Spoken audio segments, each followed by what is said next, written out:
The fun life of a troll in the Marvel Universe. This video is purely for entertainment and does not infringe on copyrights or laws. The rights to the novel and image belong to the original author. We do not claim ownership.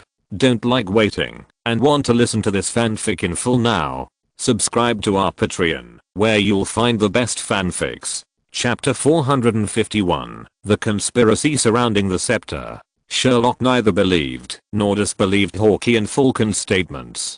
God knows whether what these two guys, who appear to be righteous, but are full of ulterior motives, are saying is true. But it doesn't matter. Sherlock is now involved. With his participation, Sherlock will never let the things that happened in Avengers 2 become the fuse leading to the Civil War. The reason why all the forces in the world know that the Avengers are looking for Loki's scepter taken away by Hydra is quite dramatic. First of all, after Hydra became the big villain that everyone in the world shouted and beat, almost every force and country in the world was eyeing Hydra. There is no other reason, just for the technology and resources in Hydra's hands. You have to know that Hydra was born from SHIELD, a world organization that is higher than the government. The technology of SHIELD or Hydra is so good that even some countries would turn green when they see it. Apart from anything else, the aerospace carrier alone is enough to make all countries eye Hydra.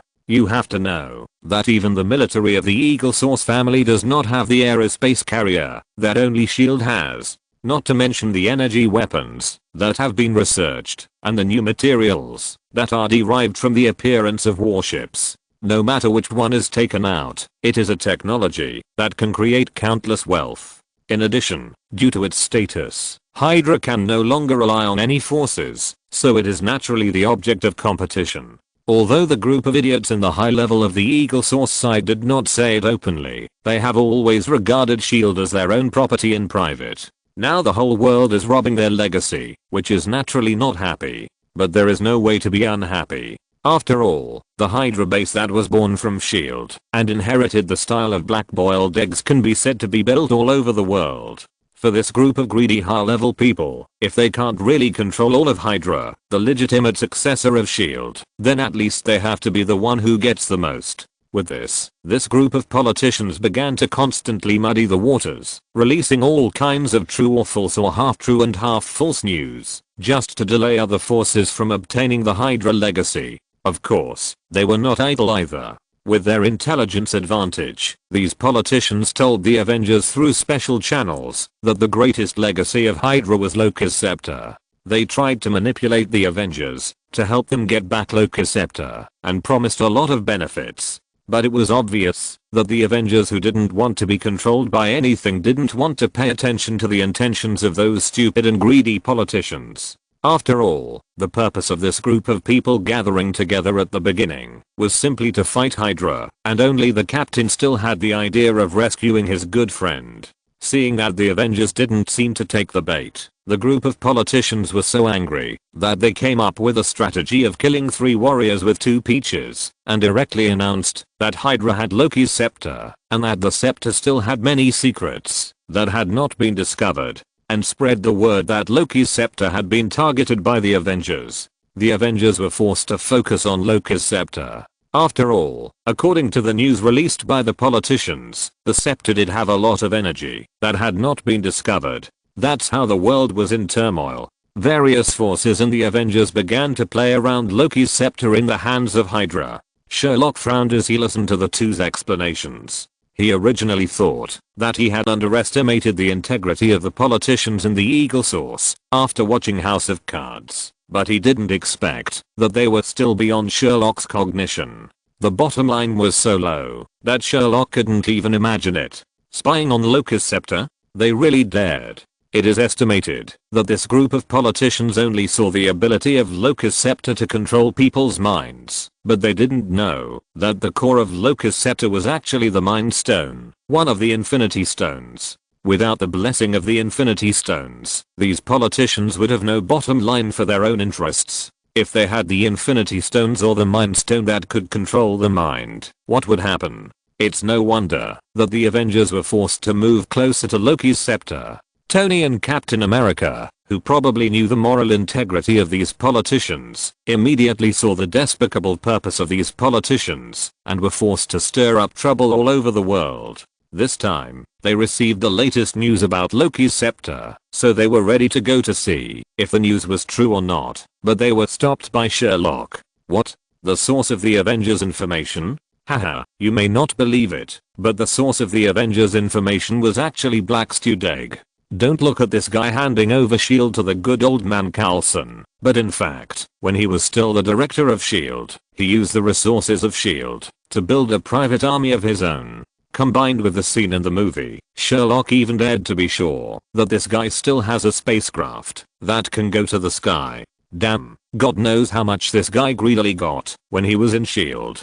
Sherlock once again felt distressed because of the price he asked for when he did business with Black Stewed Egg. If they ask for a kilogram of gold for a bottle of magic potion, the Black Salted Egg site can just add a few zeros and report it to the finance department.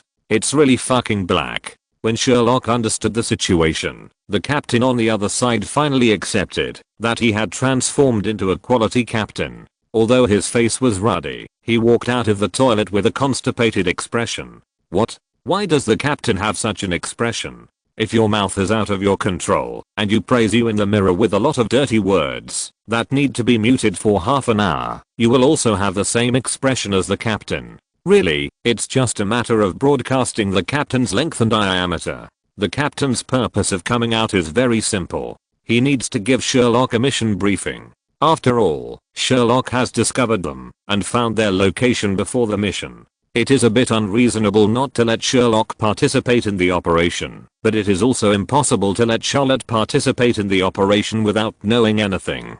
Therefore, as the initiator of the operation, the captain has the responsibility and obligation to give Sherlock a mission briefing. It was this mission briefing that was somewhat unbearable to watch under the blessing of the quality captain. Anyway, except for Thor, who was already unconscious, everyone else was attracted by the captain's unique mission briefing talk show and sat down happily with Sherlock to listen to the captain's talk show again. Especially watching the captain blushing and looking ashamed, but his mouth was uncontrollably saying some 18+ words. That feeling was so interesting, no matter how you watched it. Chapter 452, the beginning of the Sokovia incident. Although everyone else was listening to the captain's mission briefing for fun, Sherlock was shocked and broke out in a cold sweat. The reason was simple. The location of this mission. Sokovia. This is a small country that did not appear in the previous life. It is a small landlocked country in Eastern Europe and has been in war and civil strife for many years. The reason why Sherlock is so concerned is also very simple. This is where her mother's Avengers 2 took place, including the subsequent Avengers Civil War. It was also caused by the unknown small country of Sokovia. It can be said that this is a starting point for the Avengers to split and decline. And Sherlock almost missed such an important plot. Sherlock himself was shocked and broke out in a cold sweat. If he really missed this plot, the series of things Sherlock did before to prevent the split would be in vain. Thanks to Juan for mentioning it casually. At this moment, Sherlock felt that it was a bit too much for him to cheat Wang of a meal when he left. Looking at Sherlock wandering in space, the captain also knew that Sherlock probably didn't listen to much of his mission briefing, but the captain didn't care. After briefly explaining a few important precautions, he wanted to contact Tony to come back quickly, but he was stopped by Sherlock just after picking up the phone. After Sherlock and everyone present explained the reason, everyone was silent. The men's faces showed envy, and Black Widow's face was slightly red. God knows what Black Widow was thinking about. After 2.5 hours, Tony came back in his armor refreshed. As soon as he walked out of the armor, Tony found something different. Why did the people present look at him so strangely? The captain silently stepped forward and patted Tony, who was standing there in a daze, and walked towards the exit without saying anything. Banner and Falcon also drove Black Widow, who always wanted to tease something, but was covered with her mouth and couldn't speak, and looked at Tony's face meaningfully, and left behind the captain. Sherlock, on the other hand, held up Thor, who had just woken up and looked terrified, and gave Tony a look that said may the best come to you, and then left behind the others. Only Hawkeye, who was already married, was left. He stepped forward with a wretched smile and patted Tony on the shoulder, leaning close to Tony and whispering, "How is it, Tony? Did Pepper finally confess?" This sentence made Tony blush, and almost instantly Tony thought of who leaked his entry information. Sherlock. You'd better give me a perfect explanation. Hearing Tony's angry roar behind him, everyone who had already walked out laughed in unison. Thanks to Sherlock's magic, the Avengers also enjoyed Sherlock's 5-minute global delivery. Of course, in order to avoid trouble, Sherlock also performed a transformation drama amid Banner's exclamation before opening the portal. Looking at Sherlock, who has transformed into a cell man wearing a magic robe, Dr. Banner's 3 views have suffered a severe impact. He called it impossible and even wanted to use the existing knowledge of physics to prove Sherlock's magic. However, after personally experiencing Sherlock's teleportation magic, Dr. Banner gave up completely and began to admire the magic of magic. After all, Sherlock has already opened the portal at the gate of the enemy's lair, and there is no time to sigh for Dr. Banner. Just transform into Hulk and start smashing. Of course, Sherlock is not idle either. The axe that Hulk loved so much when he scared Loki last time was also transformed by Sherlock using transfiguration. Seeing that he once again took up his beloved little axe, Hulk gave Sherlock a thumbs up with the fist that was almost as big as Sherlock's head, coupled with the iconic evil smile. Well, Sherlock couldn't help but come up with the 18+ emoticon pack of Black Widow and Hulk. But it was obvious that Hulk didn't think so much. After a big jump, he rushed directly into the crowd. Seeing that Hulk had already jumped up and opened his power, the rest of the people hurried to follow. Only Sherlock followed slowly behind and didn't seem to be in a hurry at all. Yes, Sherlock was not in a hurry. For Sherlock, this battle was not enough to threaten the Avengers. The difficult things were all behind. The reason why Sherlock followed was actually very simple. Sherlock wanted to experiment with the power of his newly acquired world scepter loaded with a reality gem, or Sherlock preferred to call it the sonic screwdriver. You really don't say it. When Sherlock really rushed into the crowd with a sonic screwdriver in one hand and a magic wand in the other, Sherlock finally understood the happiness of Gryffindor and why Gandalf chose the illumination spell in the magic points. Melee is really exciting. Every wizard has a heart for melee combat. This is not just talk. And with the blessing of the world scepter, Sherlock really experienced the unparalleled happiness. Thanks to the powerful blessing of the reality gem, Sherlock can arbitrarily distort and invalidate the enemy's attack. As long as Sherlock wants, Sherlock can even imitate the attack of any world protagonist through the resonance of magic and the reality gem. Anyway, Sherlock is completely having fun. He said, "Do you want to dance too?" And then the wind of troubles. It can be said that he is having a lot of fun. The captain is also having a lot of fun like Sherlock. Although the captain seems to have no other problems, and his fighting methods are normal, his mouth can be said to be almost the same as Sherlock's. Great job, Thor. Don't leave anybody alive. Wow, their brains are all cooked out. Who else? Oh, it's the old man and the child. Let me kill them first, hahaha. That's fine. Oh, there's even a tattoo of Tony's head on his chest. Cut off his limbs, take out his internal organs, and leave them for Hulk to use as his FJB. Well, it's because Hulk doesn't have the team's language factor. Otherwise, with Captain's current honeyed mouth, it's not certain who will become Hulk's FJB. Listening to the team voice, one of them was full of middle school atmosphere, referring to Sherlock, and the other one turned into a telegraph machine, referring to Captain. Tony couldn't stand it anymore and yelled at the two people in the communication. "Can you be quiet? Got. Captain, be civilized." But it was obvious that Captain was busy fighting and had no time to manage what he said, so Captain's mouth automatically fought back. "Fuck you, Tony. I've never seen anyone with a foul mouth than you. Puff ha ha ha. Asterisk 5 exclamation point. Chapter 453 Sherlock is slacking off. Putting aside the strange call records in the communication, Sherlock was having a lot of fun. With the help of the reality distorting ability of the reality gem and the world scepter, Sherlock can be said to have completely burned his second year soul. Even in the later period, Sherlock put away the magic wand and started to play cosplay with full concentration. Sherlock did not miss any of the most classic skills of the three major civilian manga of fire, sea and death, but there are still some differences. Similar to the Zanpakuto in Bleach, or Zoro's swordsmanship in One Piece, Sherlock can be said to have restored it very successfully. Whether it is Zoro's sword energy or the Zanpakuto with various functions in Bleach, Sherlock can perfectly restore it with the world scepter in his hand. But the ninjutsu in Naruto and the devil fruit ability in One Piece are a little bit worse. After all, the perfectionist Sherlock really can't accept that all kinds of escape techniques are not blown out of his mouth, but sprayed out from the scepter. What is the difference between this and magic? What made Sherlock feel most broken was that Sherlock wanted to use apparition to imitate the cool moves that our eternal sister used when she beat Obito. What was called Flying Thunder God Stage 2. How should I put it? There was basically nothing wrong with the first half. The ability of apparition had even surpassed Eternal Sister's Flying Thunder God. It could move instantly behind the enemy without the calibration of the kunai. But when Sherlock really took the world scepter to simulate the Rasengan, Sherlock was broken. Her mother's Rasengan did not appear in her hand, but on the world scepter.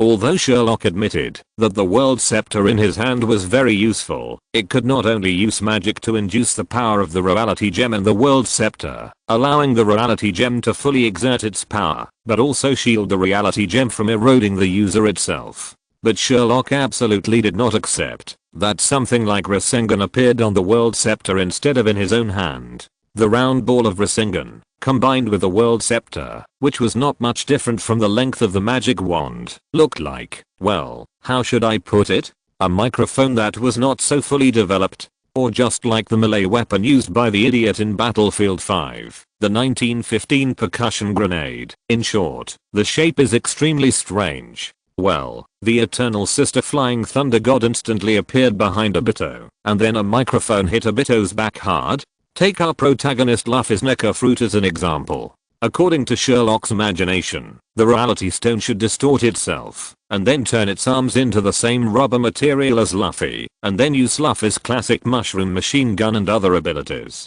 Her mother's painting style has changed, but this is not the strangest painting style. The strangest painting style is when Sherlock wants to simulate the abilities of those devil fruits. That painting style is called strange. But what is the reality like? The reality is that after Sherlock used magic to transmit his thoughts to the reality stone, the reality stone successfully activated and distorted reality, and two arms grew on the top of the world scepter. Then these two arms launched Luffy's signature attack. Well, if you say that the superhuman or animal type cannot be simulated, then that's it. Sherlock decisively changed to the shining fruit of Uncle Kizaru, thinking about experiencing Uncle Kizaru's light speed kick. After all, no one can resist the pretentious moment of saying so scary and kicking a supernova, right? But look at how the reality gem makes Sherlock achieve it. It's not difficult to say so scary and Sherlock can say it himself, but Sherlock really can't stand the light speed kick, because the way the reality gem simulates the light speed kick is to make a Kizaru thigh grow on the top of the world scepter. Did he kick at the speed of light? He kicked. But that is obviously not as satisfying as kicking it yourself. Sherlock's forehead was full of black lines, holding a leg of Uncle Kizaru in his hand, and he made up his mind to go back tonight and read the manual for the use of the world scepter given to him by the king. The scene in front of him is really too cool.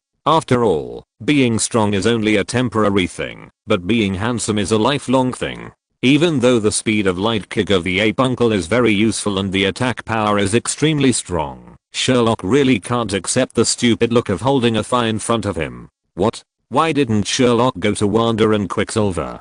To be honest, Sherlock really didn't want to go. Although both of them have great potential, Sherlock really couldn't accept their distorted values. After all, even if the bomb of Stark Industries separated you from your loved ones forever, why don't you go to the person who threw the bomb to avenge you and resent Tony, the bomb maker? This is different from someone buying a kitchen knife at the blacksmith shop at the entrance of the village and hacking your relatives to death. Instead of seeking revenge on the murderer, you resent the blacksmith for selling the murderer a kitchen knife. What's the difference? Sherlock really doesn't understand the brain circuits of the two. After all, even if there is no bomb made by Stark, there are still 5 Tucker and 6 Tucker. The arms trade has existed since ancient times. Even if Tony quits, who else will do it? If it was Sherlock, Sherlock would first resent the mastermind behind the bomb, and then the middleman who sold the bomb.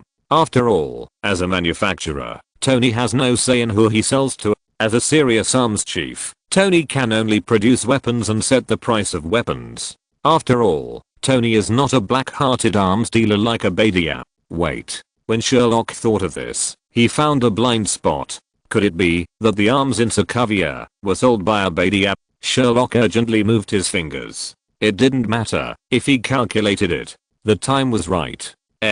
From this point of view, Tony really has to take the blame. After all, who says Tony is Obadiah's nephew? Everyone on the earth knows about this. But there are very few people who know that Obadiah steals and sells arms everywhere. Sherlock silently drew a cross for Tony in his heart. He had offended the most hardcore woman in the Marvel world. Hopefully, Tony would be safe this time. Just when Sherlock had made up his mind not to get involved in Wanda and Quicksilver's troubles, the next second, Sherlock was severely slapped in the face. Because in the castle not far away, a magical power that Sherlock was extremely familiar with erupted. How to say it? This magic power can be said to be exactly the same as the magic power that Sherlock merged with the real gem before going to Las Vegas. Even Sherlock himself felt a sense of shock. Chapter 454 Sherlock and Wanda. Following the direction of the explosion of magic, Sherlock only needed a few apparitions to see the source of the magic, the Scarlet Witch Wanda in the teleportation.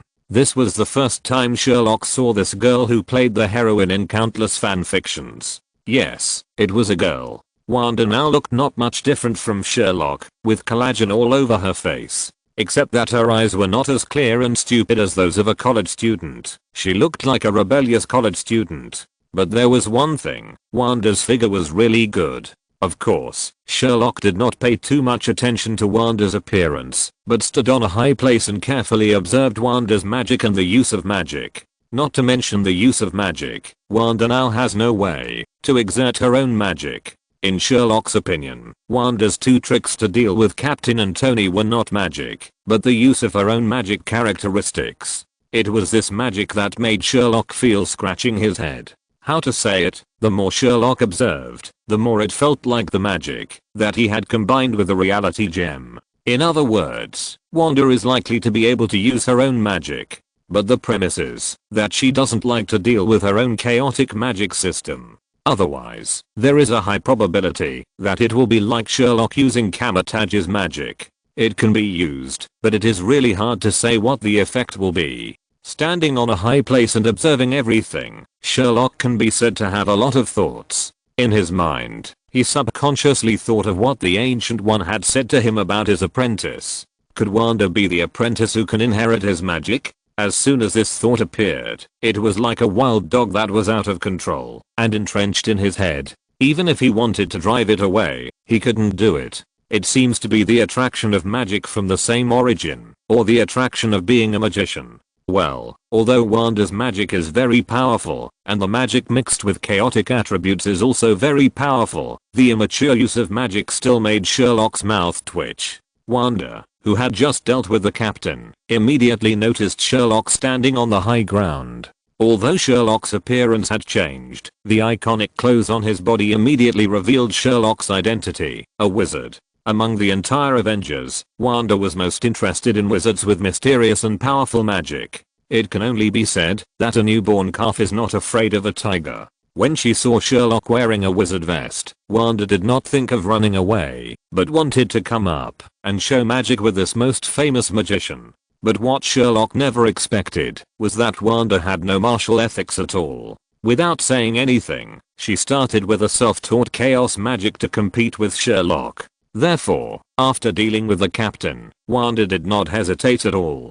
Her hands flashed the red light of her own magic, and with the help of the magic force, she floated in front of Sherlock. And Sherlock did not stop Wanda, staring at Wanda with great interest, as if he wanted to see what Wanda wanted to do. The wand in his hand was just waved, and he didn't even use magic. He simply released his magic power and directly interrupted Wanda's so-called magic.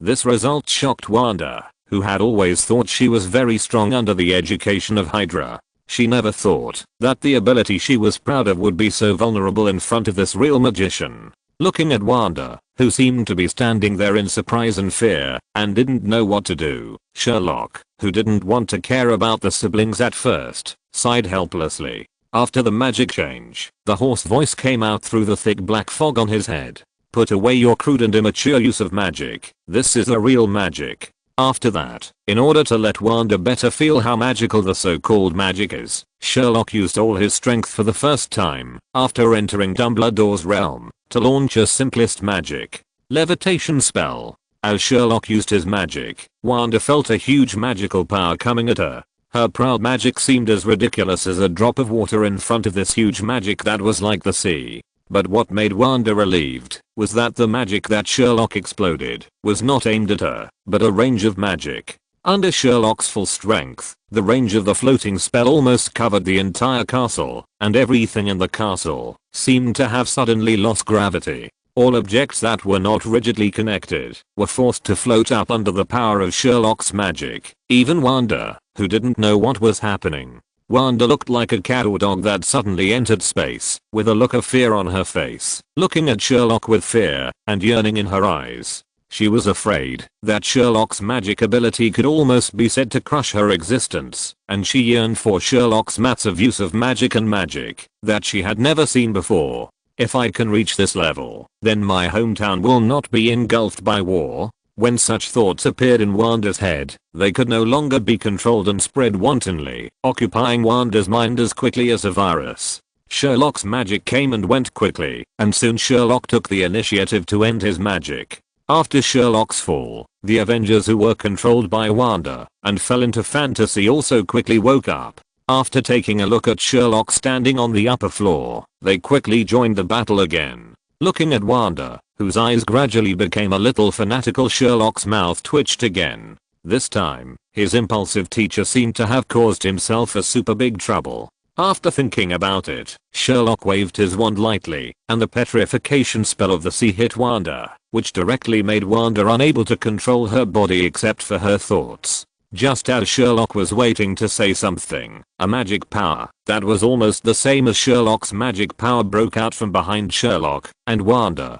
who was fixed in front of him, disappeared without a trace in the blink of an eye. Quicksilver? Is it the same case of magic specialization as Seamus, the explosive genius in HP? It seems that Quicksilver's magic works on himself, which can greatly enhance his speed and metabolism. Looking at the empty corridor in front of him, Sherlock calmly analyzed Quicksilver's situation and said to himself. But soon, Sherlock gave up thinking about it. After all, compared with Quicksilver and Wanda, Sherlock is more interested in how Hydra made the two of them have magic through the Mind Stone. Okay, change the target, end the slacking time. I want to get all the experimental records and information of the twins. Baron Craster, pray that I can get this information from your server or computer, instead of from your head.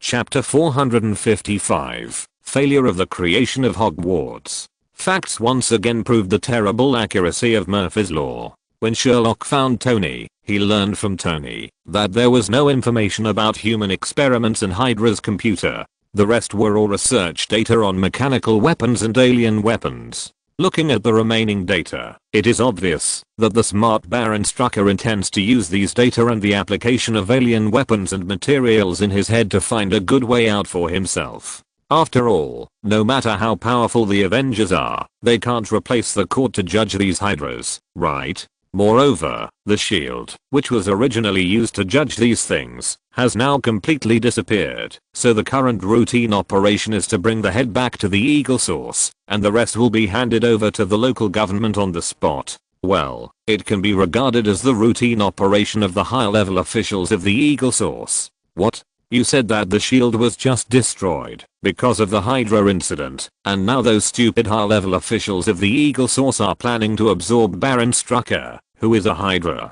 Haha, then you underestimated the stupid and greedy politicians of the Eagle Source. You should know that the entire country of the Eagle Source is not so much a country as a huge business interest group. It is essentially a collection of greedy businessmen. Since they are businessmen, they cannot avoid the laws of businessmen. When the prophet can reach a certain level, let alone violating morality and law, even if hell is moved in front of them, they will not hesitate to go to war with hell. So it is so easy for this group of greedy saints to absorb some useful reformed villain scientists. What's more, Baron Strucker's own scientific research strength is really not bad.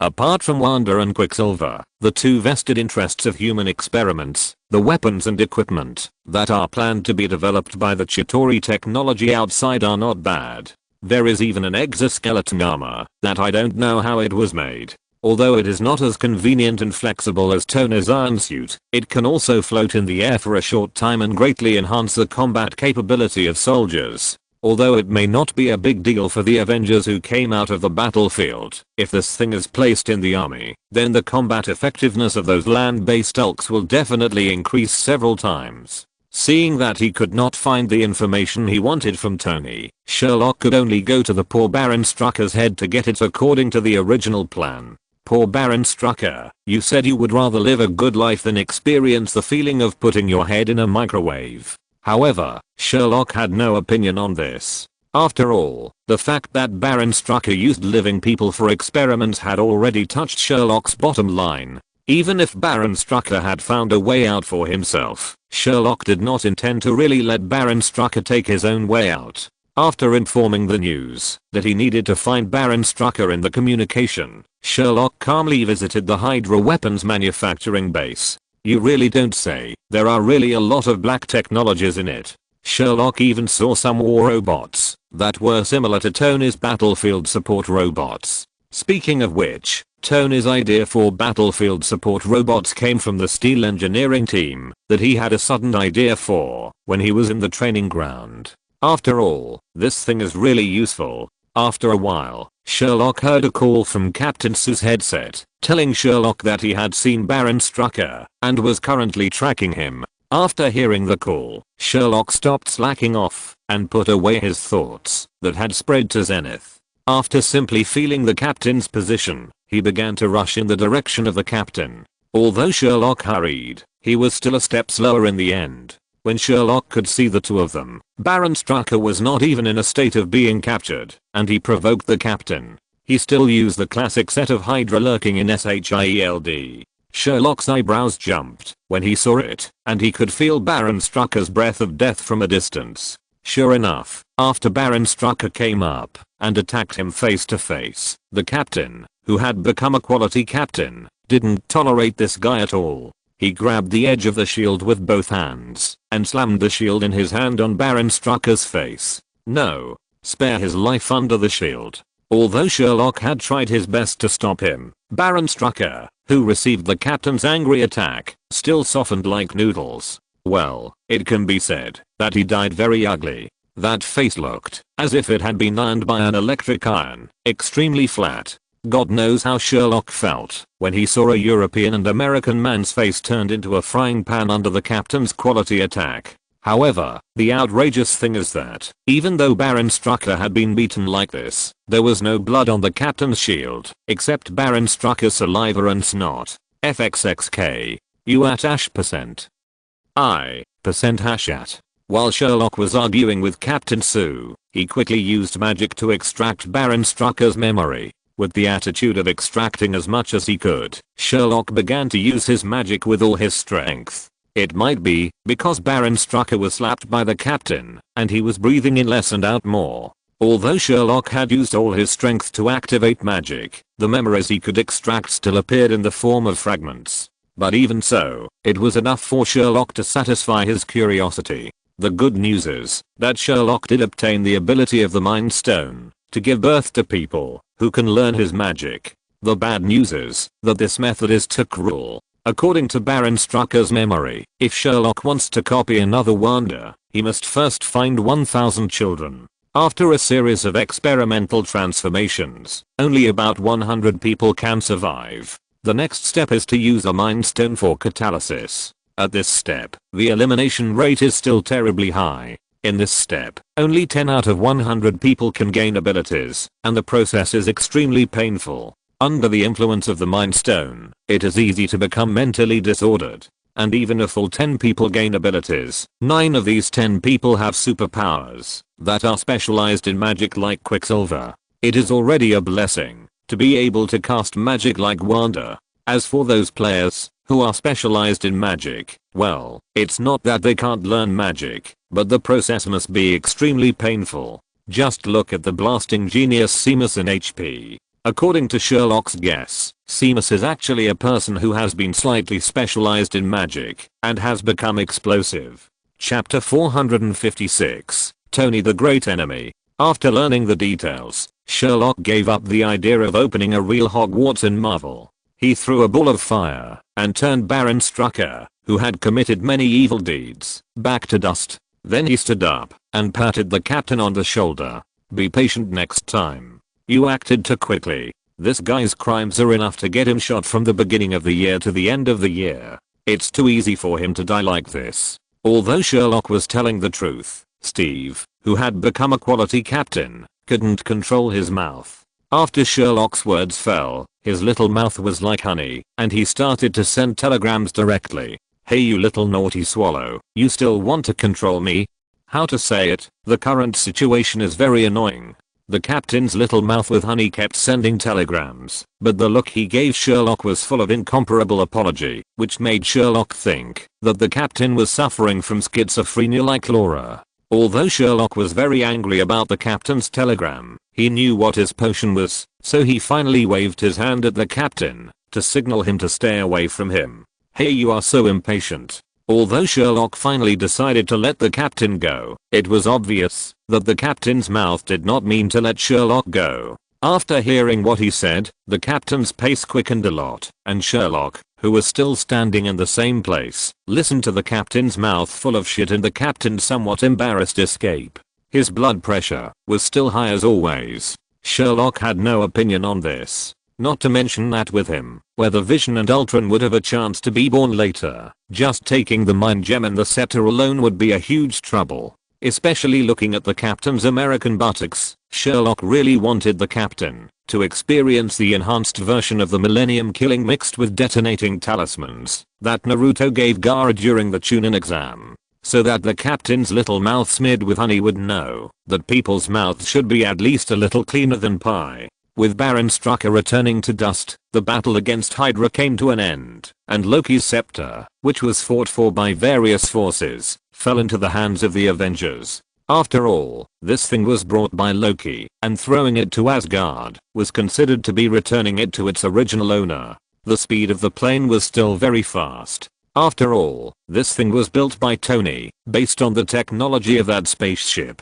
The flying speed was many times faster than that of ordinary planes. Soon everyone returned to the tarmac of Stark Building when they left. But what Sherlock never expected was that after the plane landed, the top floor of Stark Building, which was originally very quiet, suddenly became lively. On the plane back, except for Hawkeye who was missing a kidney and refused to use Sherlock's potion, the rest of the people present unanimously decided to let Thor throw this thing to Asgard after returning.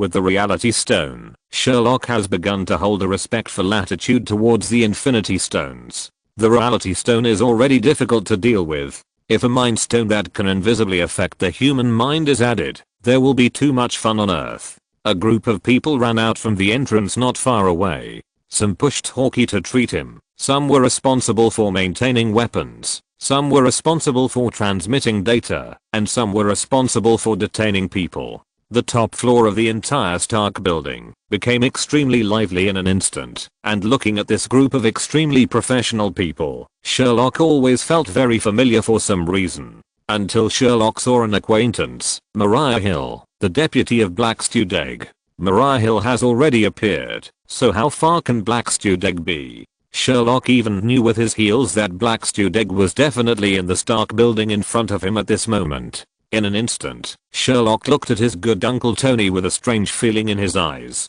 How to say it? It was as if two large words flashing with golden light suddenly appeared on Tony's forehead. Unjust. At the same time, Sherlock felt sorry for the good old man Coulson. Good fellow. It seems that Coulson was pushed out by the black-hearted Black Egg to take the blame. What nonsense about inheriting S.H.I.E.L.D. is just a pure scapegoat. Otherwise, look at the current situation. Coulson, the so-called Orthodox Shield, is hiding in Europe with a group of rookies and has become a government supplier. He is busy working every day and has to deal with the targeting of Hydra. Even the best equipment is a large aircraft that can take off vertically that Black Egg once allocated to Coulson. Look at Black Egg here. With Tony, a rich man, backing him, he has no worries about funds. The people around him are all first-class elites, and all kinds of black technologies are countless. In just such a short time, Sherlock has seen many soldiers wearing exoskeletons similar to those of Hydra, but obviously modified by Tony and very Tony's personal style, lining up and walking by. Think about the movie, where Black Egg can build a still functioning aerospace carrier and transport the victims of Sokovia. Well, for a moment, Sherlock didn't even know who was a legitimate successor of SHIELD. It can only be said that Black Egg's bullying of honest people was a bit cruel. Sherlock has begun to look forward to what kind of expression this famous good man in Marvel's novice village will have if he tells Coulson about all these tricks of Black Egg. However, what Sherlock didn't expect was that this was not over yet. When Agent Hill came up with a tablet and wanted to report Wanda and Quicksilver's information to Captain and Tony. When Tony said, "I'm not the boss, I'm just the provider of funds and technology. Whoever likes to send telegrams is the boss," Sherlock was completely dumbfounded.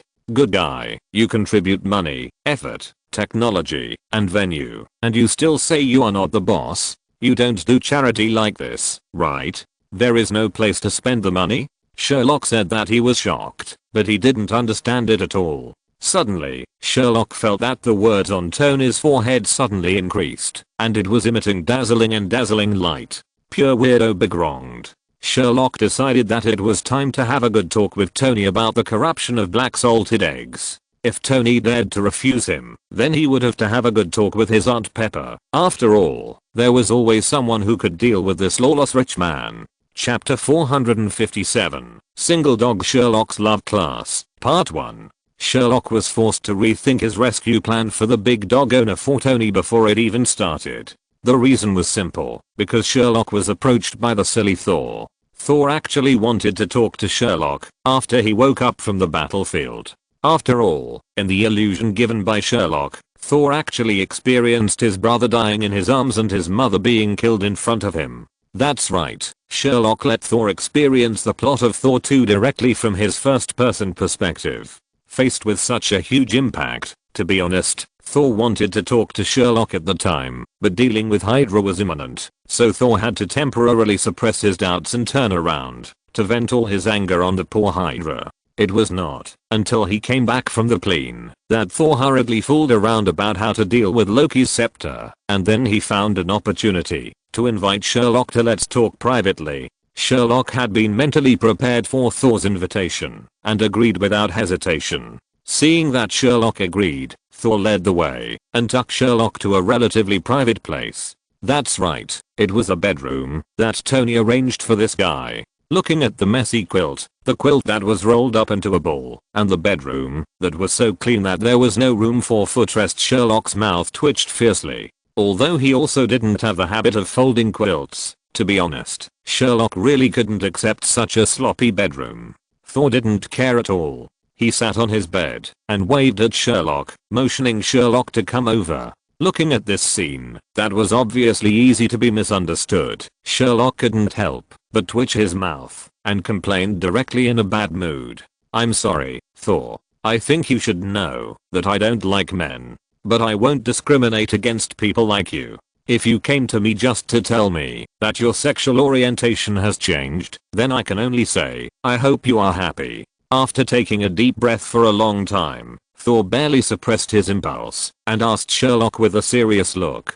Faced with Sherlock's ruthless complaints, Thor seemed to be stimulated and stood up and roared at Sherlock. Looking at Sherlock's obviously unbelieving eyes, to be honest, Thor really had the urge to hit Sherlock's hateful face with the meow hammer in his hand at this moment. "Nothing. I just hope you can be more mature. Your brother and mother are both fine now. You know, your brother is an intern king in Asgard, and your mother lives a very chic life in my family's training ground." Sherlock was obviously not surprised by Thor's question, and answered directly and frankly, "Bullshit. The world can see my love for Jane. I will never like men, not in this life. Let's talk business, Sherlock. What were those images you showed me? I saw the death of Loki and the death of my mother. As for what you saw, I believe you should have seen it a long time ago. I didn't exist in those images you saw, so you can think of it as something that would happen in a parallel world without me. Sherlock originally thought that such an explanation was enough to fool Thor, but Sherlock never expected that. After listening to his explanation, Thor showed a look of contempt on his face. Don't fool me, Sherlock. Jane taught me physics. The parallel world is just a theoretical conjecture. There is currently no evidence to prove that the parallel world really exists. After speaking, Thor's face showed a smug look, which made Sherlock stunned.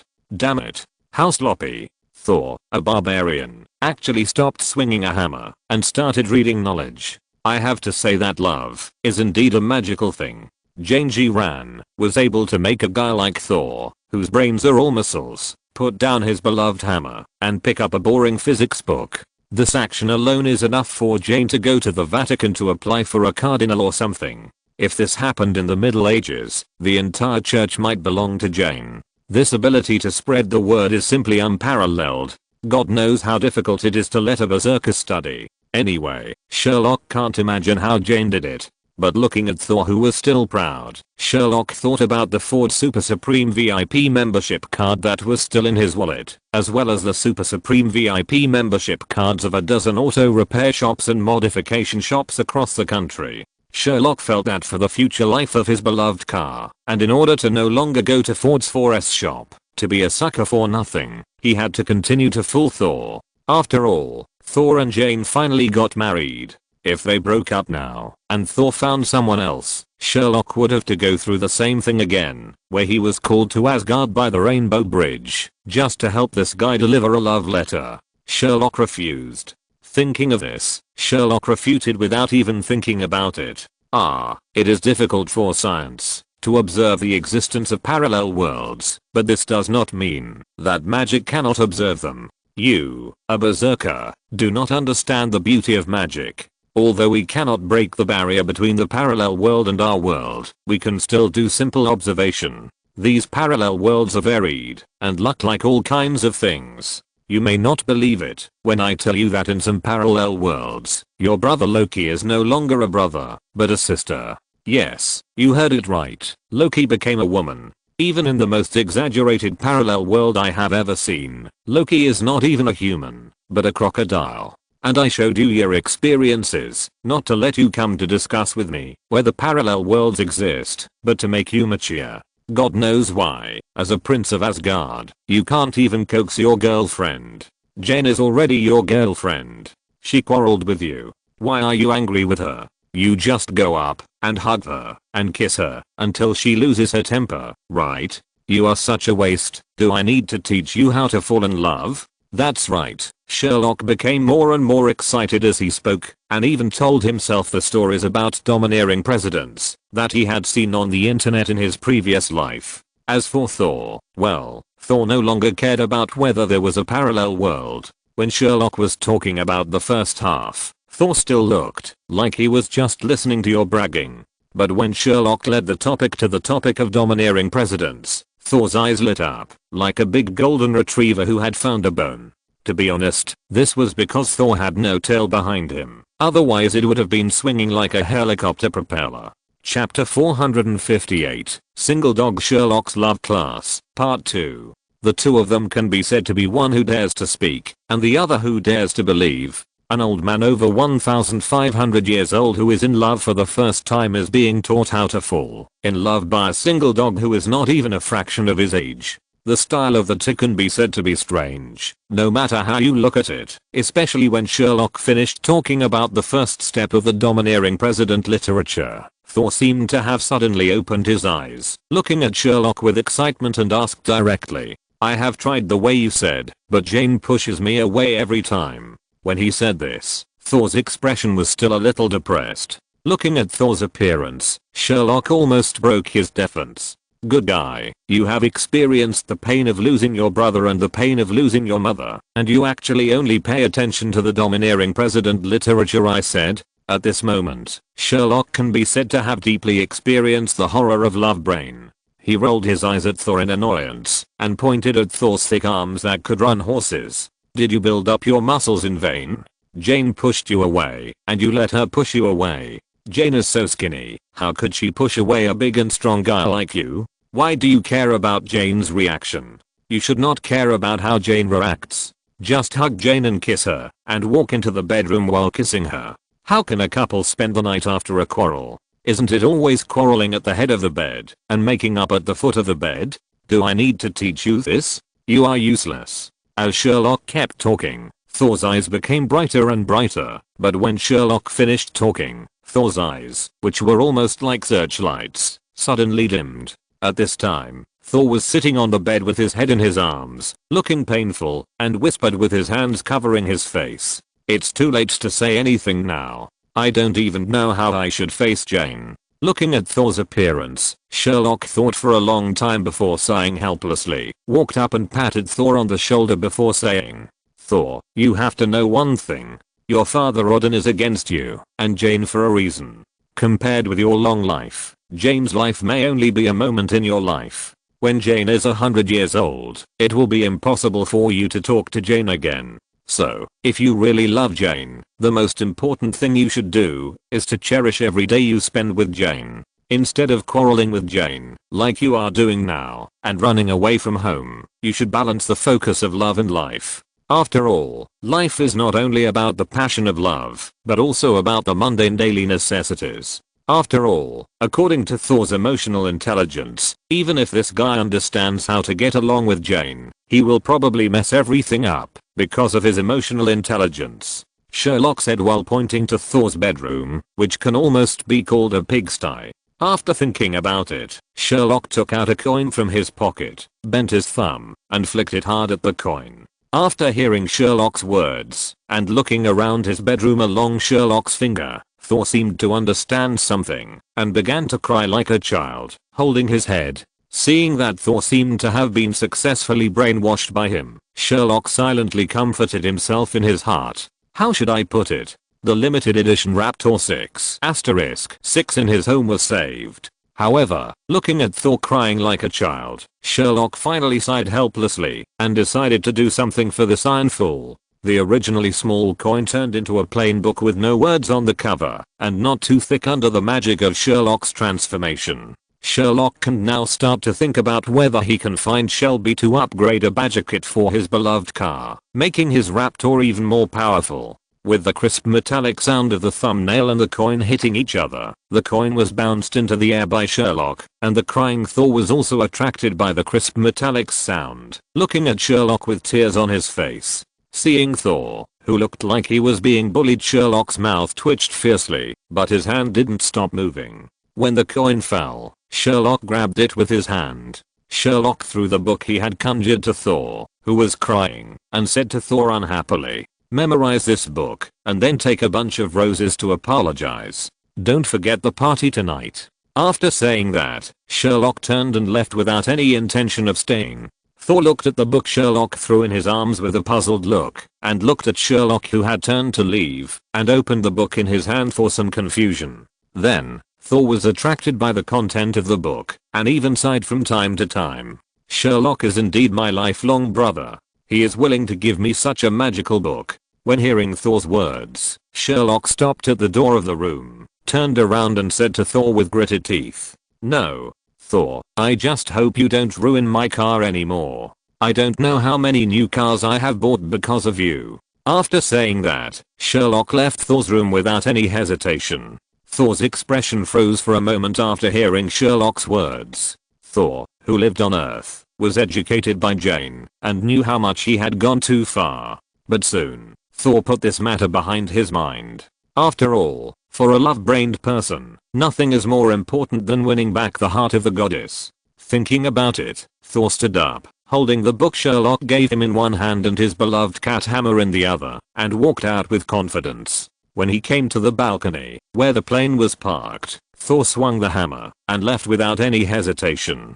Seeing Thor leaving in a hurry, and seeing Sherlock, who had just come out of Thor's room not long ago, the captain, who had just finished his work, grabbed Sherlock, who was about to leave, and asked with a puzzled look on his face, "What's going on with Thor? He's as anxious as a monkey. We agreed to attend the party together tonight, but he's not going." Facing the question of the quality captain, Sherlock simply shrugged his shoulders and said, "It's okay, he will be back in the evening.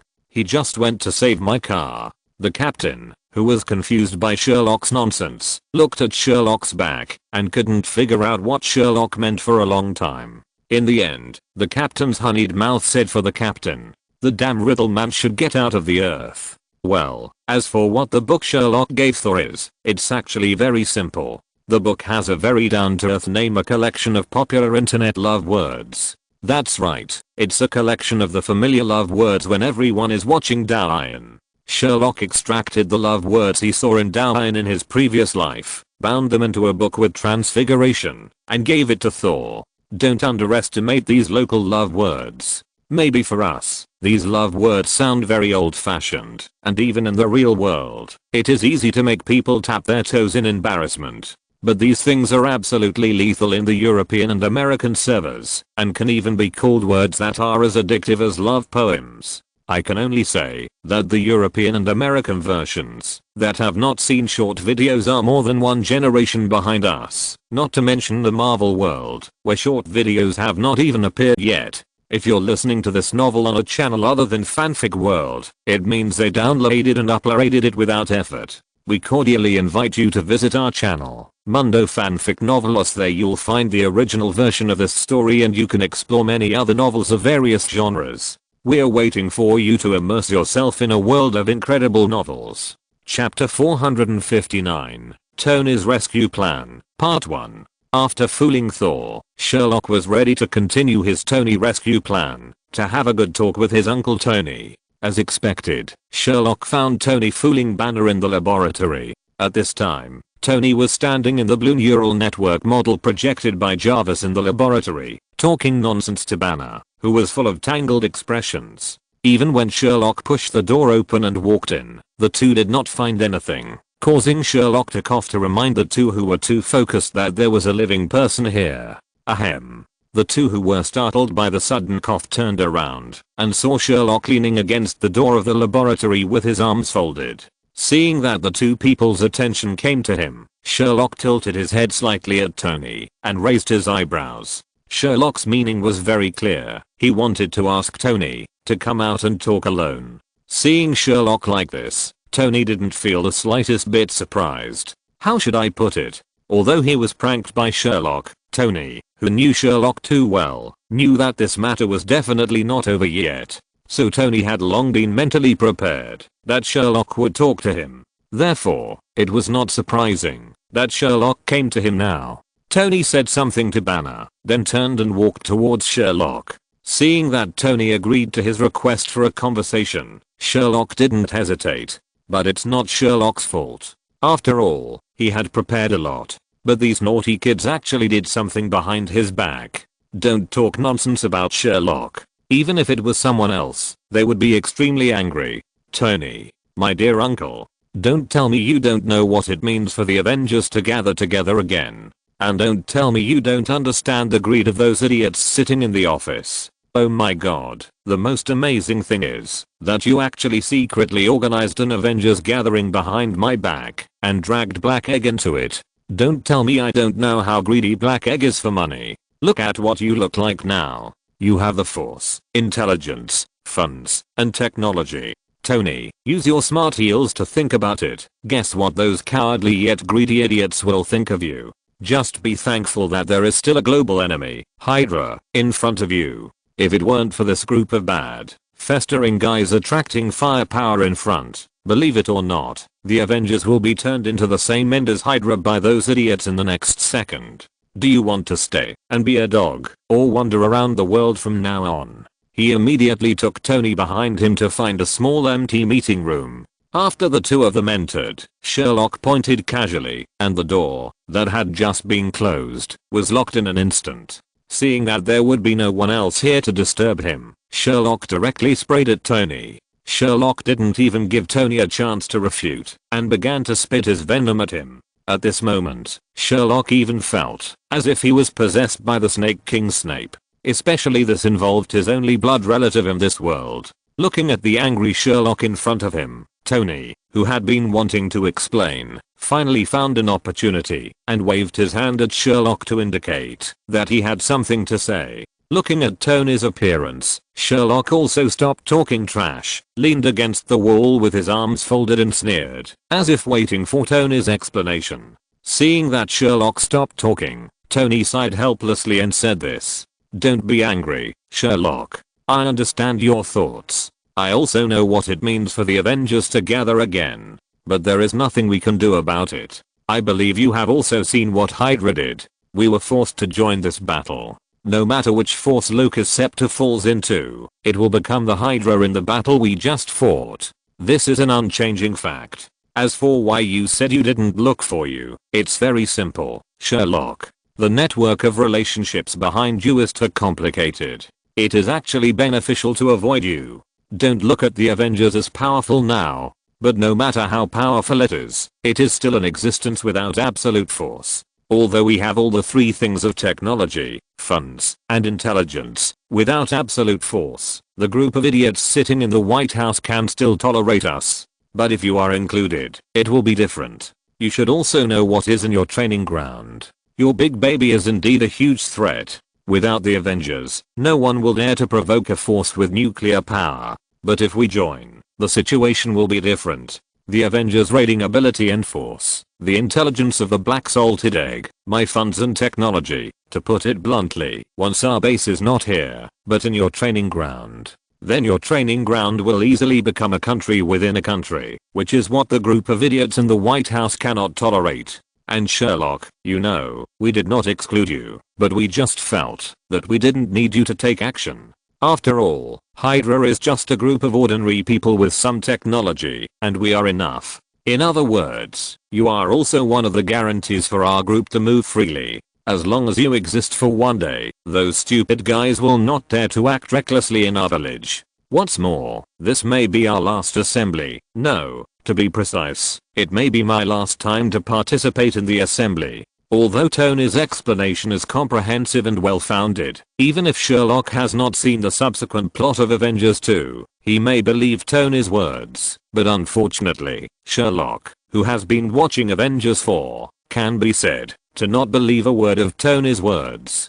Still with his arms crossed and a sneer on his face, he looked at Tony, who said that he would participate in the Avengers for the last time. After Tony finished speaking, Sherlock didn't even think about it. The sarcasm on his face became even stronger. He sneered and said directly, "Ah, yes, the last Avengers you participated in. So are you planning to follow the example of Hydra to crack the secrets in Locus Scepter, and then create a true artificial intelligence that surpasses Jarvis? An AI that will not obey any orders and only thinks about protecting the Earth, controls your Iron Legion to replace you, the famous Iron Man? Oh, let me think. If I guess correctly, the name of this robot, or the program, is Ultron." Chapter 460, Tony's Rescue Plan, Part 2. To be honest, Sherlock's mouthful of words perfectly matched Tony's idea. Sherlock even said the name of Ultron that Tony had just given him exactly. So Tony looked at his nephew, who was still leaning against the wall with his arms folded and sneering, and asked in surprise, "You saw it again?" "That's right, you are a magician with the ability to predict. How about it? My electronics are pretty good. This way I can get out of the Avengers mission and don't have to worry about Pepper anymore." Tony's face was full of smugness when he said this, as if he was really proud of his idea, and he didn't notice the increasingly cold look on Sherlock's face. "No, Tony. You don't know how big a mess you have made." Sherlock's sneer did not change, and he said the most horrifying words in the calmest tone. After hearing Sherlock's words, the smugness and pride on Tony's face froze for a moment. He didn't understand why Sherlock would refute his perfect plan. Tony was confident and capable of completing his plan, but looking at Sherlock's appearance, it was obvious that his plan had gone wrong and even caused a lot of trouble. "What happened? Sherlock, why do you say that? How big of a mess have I made?" Tony began to question Sherlock like a machine gun, wanting to know what mistake he had made that Sherlock called a huge mess. What you are seeing now is called the unrealistic gems. They are 6 magical secret treasures that have existed since the birth of the universe. Each gem has its own powerful power. As long as you collect all 6 gems, you can even realize any wish with the power of these gems. Tony looked at the changes around him with surprise. Although he had seen it many times, every time was enough to make Tony admire the magic of magic. The magic wand appeared in Sherlock's hand. With the use of Sherlock's magic, the next second, the conference room that was originally separated by glass suddenly turned into an opaque iron box made of steel. Even want to replicate the infinity gems? Tony, I tell you this not to arouse your curiosity as a scientist, but to ask you to show your awe of the unknown. You are also a person who has walked in the universe. The gems that have existed since the birth of the universe, countless races in the entire universe, and countless scholars want to crack the secret of the infinity gems just like you. Seeing that Tony did not seem to give up his idea, but wanted to learn from Sherlock's prophecy, Sherlock sighed helplessly. This is the reality gem in my hand. It can distort reality, including all physical and chemical rules, as long as I want, and can bear the cost of the reality gem. And the thing in Locus Scepter that you studied is actually this thing. It's just that the one in Locus Scepter is called the Mind Gem. The next second, the red light of the reality gem spread to every corner of the room, and Sherlock began to explain to Tony. Seeing the surrounding environment, and you become what you want. Sherlock, who was isolated from all prying eyes, took out the world scepter that had been hanging on his waist. But so far, have you heard of any race that succeeded? No. None. Those races that peeped into the secrets of the gems disappeared in the vast universe without exception. Up to now, the attitude of the entire universe towards the infinity gems is that you can forcibly use their power, but don't explore their secrets. Do you know what this means? Let me tell you. My infinity gems all have thoughts and personalities. No one wants others to explore their secrets. So, listen to my advice, Tony. Put away your arrogance about knowledge, and keep your awe of the unknown. Don't study that Ultron and the Mind Stone. Iron Man is you. You are Iron Man. No one or anything can replace you, and similarly, you can't replace anyone.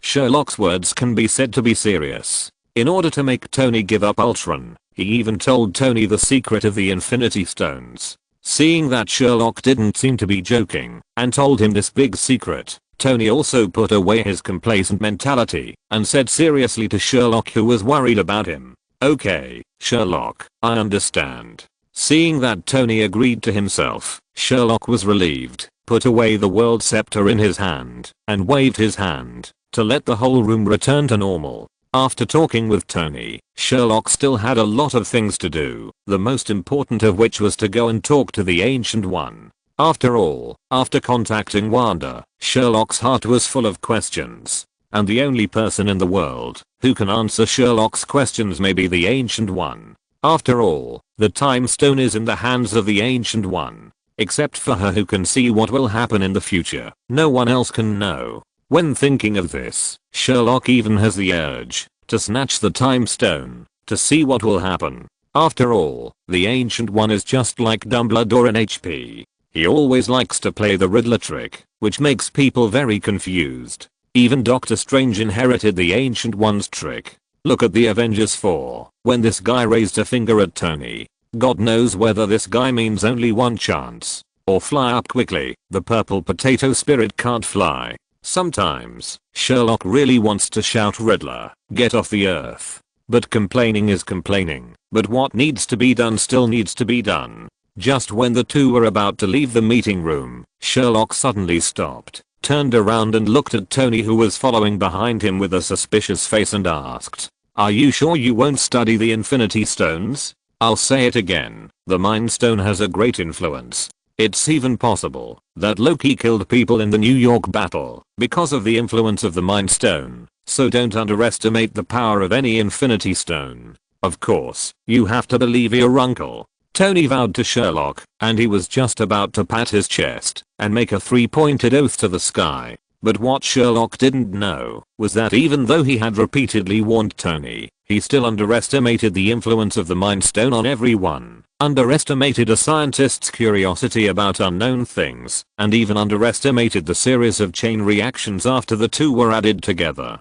Chapter 461, 2 or 3 Things in the Future, Part 1. Sherlock actually didn't know the situation on Tony's side. After getting Tony's assurance, Sherlock really believed his uncle. After all, in Sherlock's view, although Tony was occasionally a little unreliable like himself, he had already made it so clear that Tony would never step into the trap again and create Ultron, the rebellious son. So after Sherlock separated from Tony, he decided to talk to the Ancient One to see if he could learn something about the future from this riddle. After all, after he got involved, the timeline of Marvel had become so unrecognizable that even Stan Lee, the mother who created Marvel, didn't recognize it. The only person who could understand the mystery of time was probably the Ancient One who possessed the Time Stone. Although Sherlock didn't dare to guarantee that the Ancient One could still see the end of things as before, at least the future in the short term should still be visible.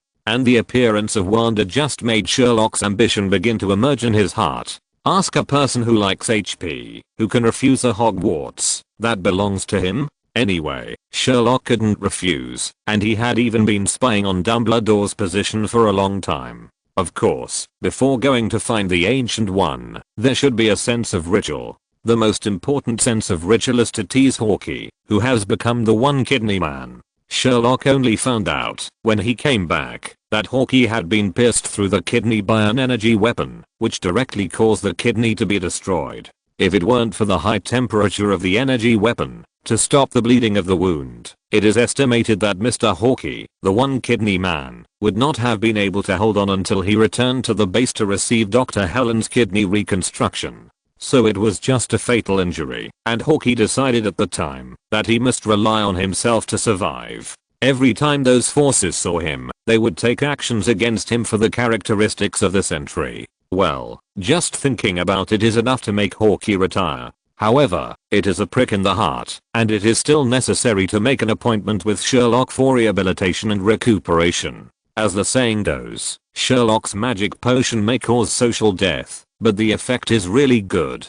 Especially Sherlock. In Hawkeye's eyes, Sherlock is a bad kid, and running in front of him is even more painful. As for why Hawkeye was unwilling to use Sherlock's potion, even if he had to bear it, the reason was actually very simple. That is, he was afraid of social death. Sherlock's potion was useful, but the side effect was really a huge risk of social death.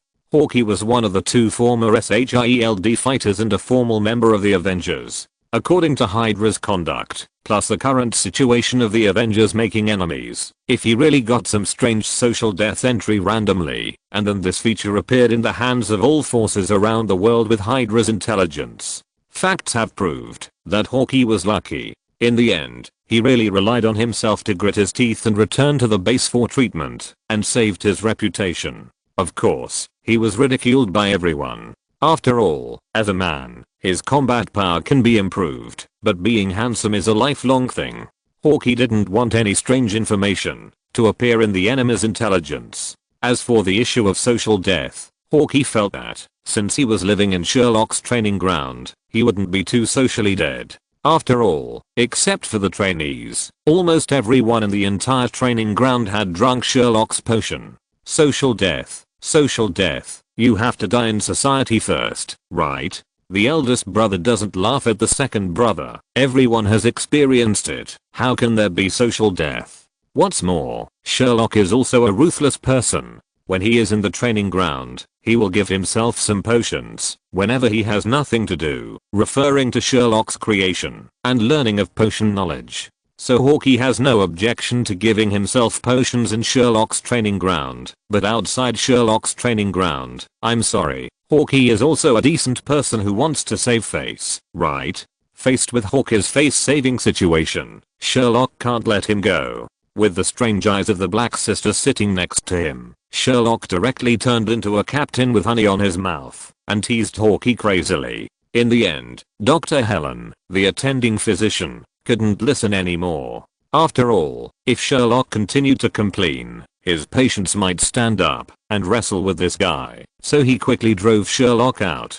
It turns out that dear Dr. Helen was right. If Sherlock didn't leave, Hawkeye would probably find a way to shoot an arrow into Sherlock's ass. He would have to use a special arrow that would bloom like an umbrella after piercing the flesh. It can only be said that Hawkeye unintentionally inherited the secret of Konoha's physical skills and strengthened and magnified it, which was very spiritual. Sherlock, who was driven out, didn't care at all. After all, he was happy, right? He happily found a deserted place and opened a portal to talk to the riddle man Guyi. When Sherlock's portal was opened, Sherlock was surprised to find that Guyi seemed to have known that he was coming. He calmly sat behind the coffee table in his room and drank the legendary Guyi tea that could be refilled infinitely. However, Sherlock didn't care whether Ancient One really knew he was coming. Sherlock, who thought he had solved the Ultron crisis, was in a good mood. He directly crossed the portal and came to the opposite side of Ancient One and sat down.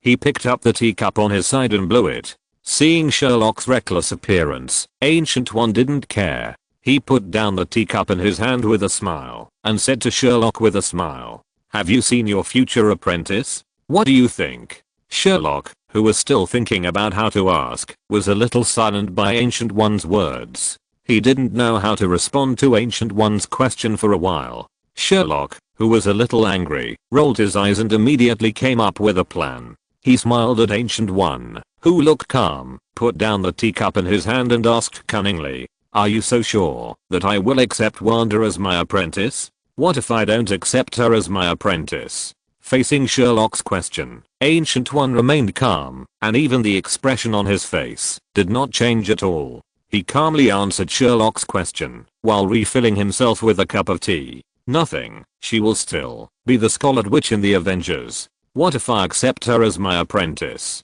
"Oh, that's nothing, except that her name will become the Scarlet Witch." Ancient One blinked at Sherlock mischievously, as if to express that he was being funny, which made Sherlock speechless. Chapter 462, 2 or 3 Things in the Future, Part 2. At this moment, Sherlock was really eager to complain. "Damn Scarlet Witch, isn't this just another translation of Scarlet Witch? Although witches do sound more domineering than witches, they are the same after all." The most annoying thing is that Ancient One was particularly afraid that he could not distinguish the details, and he used standard Chinese to speak to Sherlock. Sherlock had never felt so speechless in his 2 lives. Sherlock didn't believe that Ancient One didn't know why he came to her today, but Ancient One refused to reveal a word about the future, so Sherlock could only scratch the hair on his head in annoyance and continue to test. "You know, Wanda's magic is very similar to mine, but it's completely different. It's a bit like the feeling when the reality gem combines with me, but it's more powerful, as if the reality gem is a dominant one. So, even if Wanda has the premise to use my magic, the magic she uses will probably change its original appearance, just like I use Kamatage's magic with my own magic." After hearing Sherlock's words, the smile on Ancient One's face did not change at all.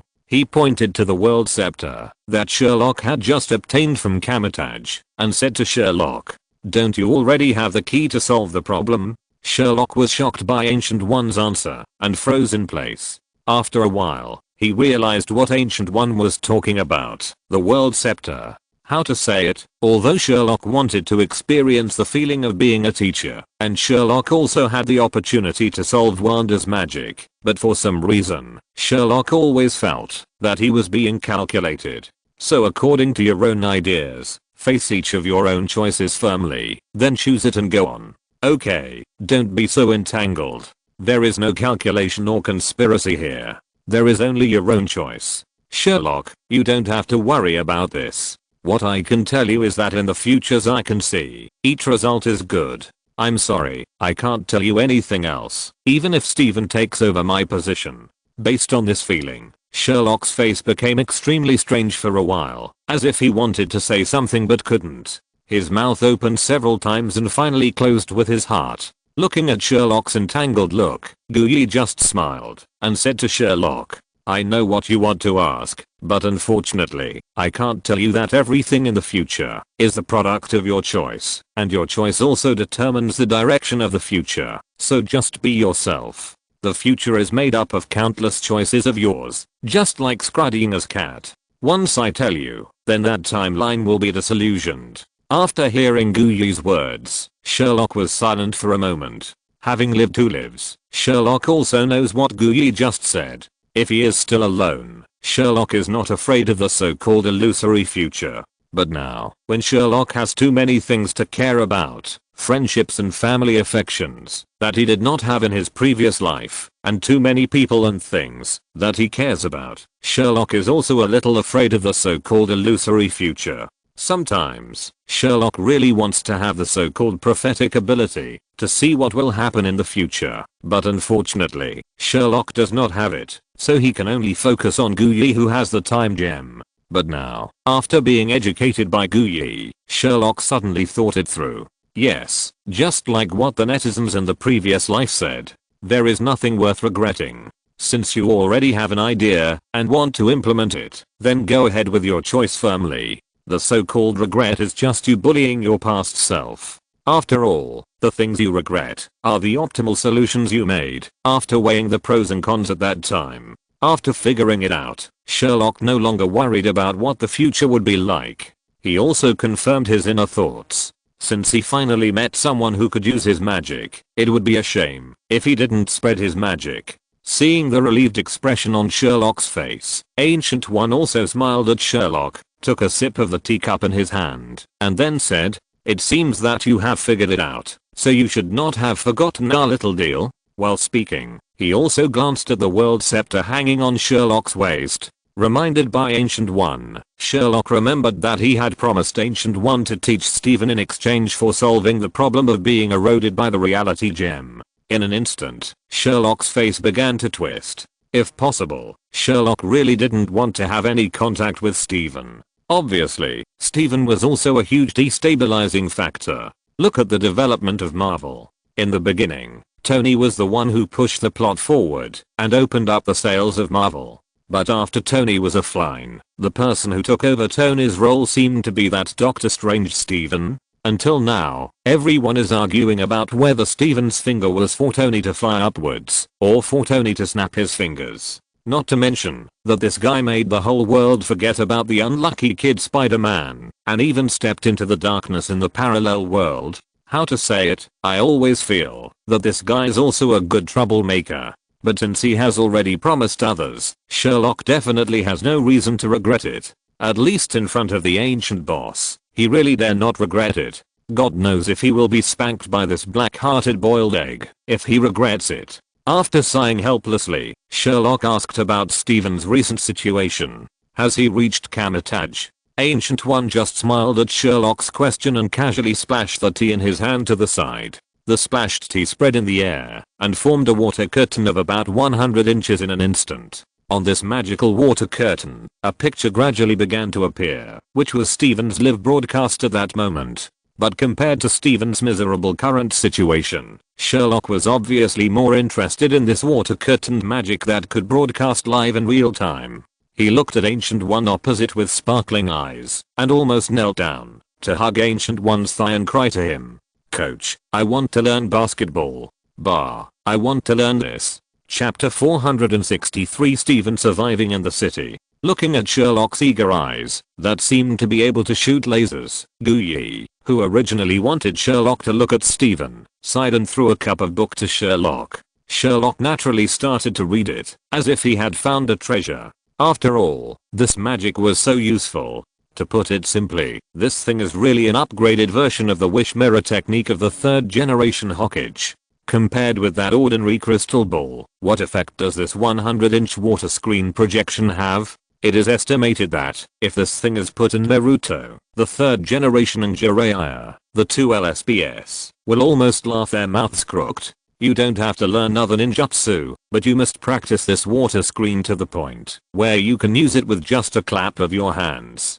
To put it more broadly, this thing is simply an excellent magic for collecting and sharing intelligence. With this thing, you are the king of paparazzi in the world. As for those messy things in Hollywood, as long as you want, you can start eating melons anytime and anywhere. Even more exaggerated, you can see what dirty things those stupid guys in the White House are doing. In Sherlock's opinion, this is simply a super magic that is essential for home travel and eating melons.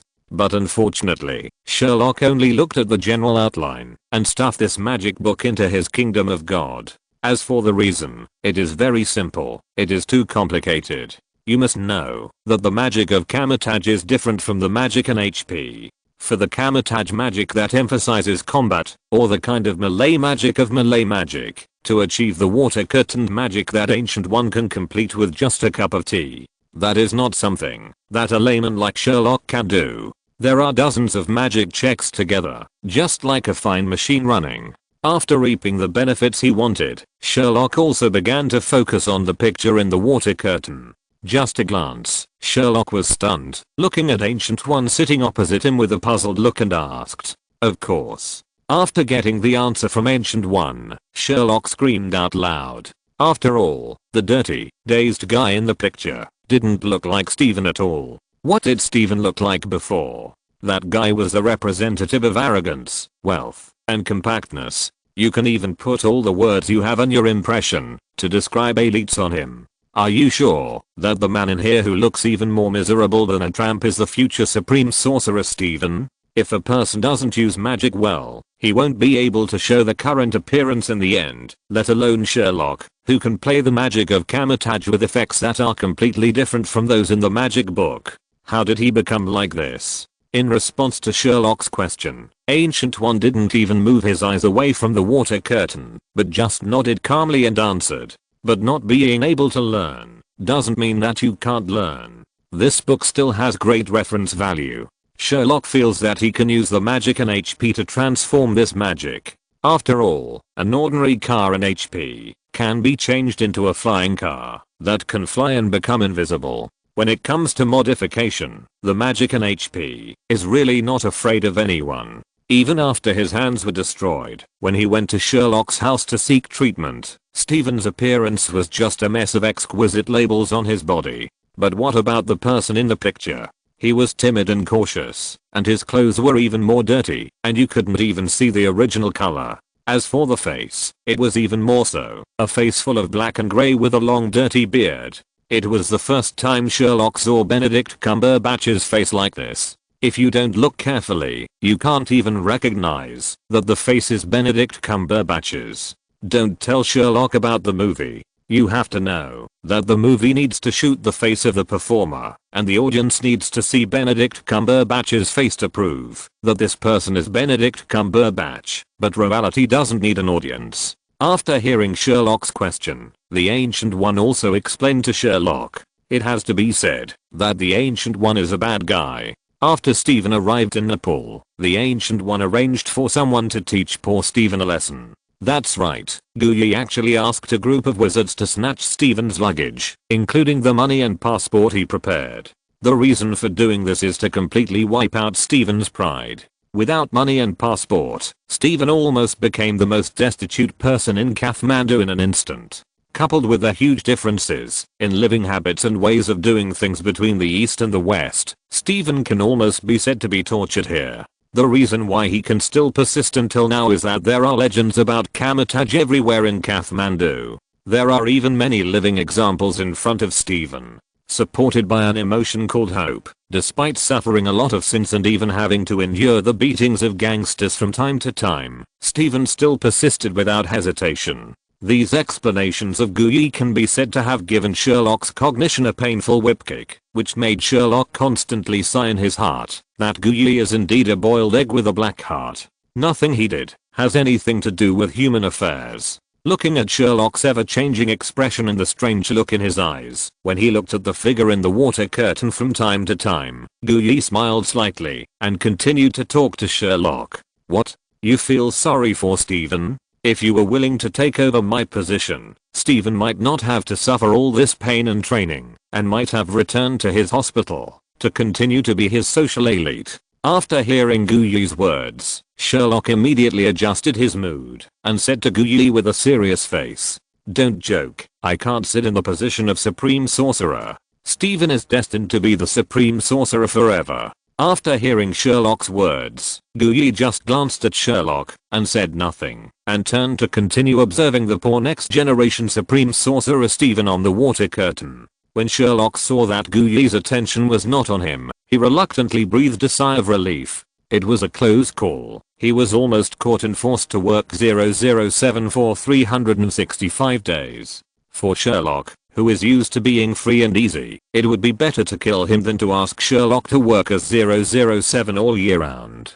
Sherlock even feels that, if Dormammu can promise to abide by the labor law, Sherlock may even open the door to welcome him home.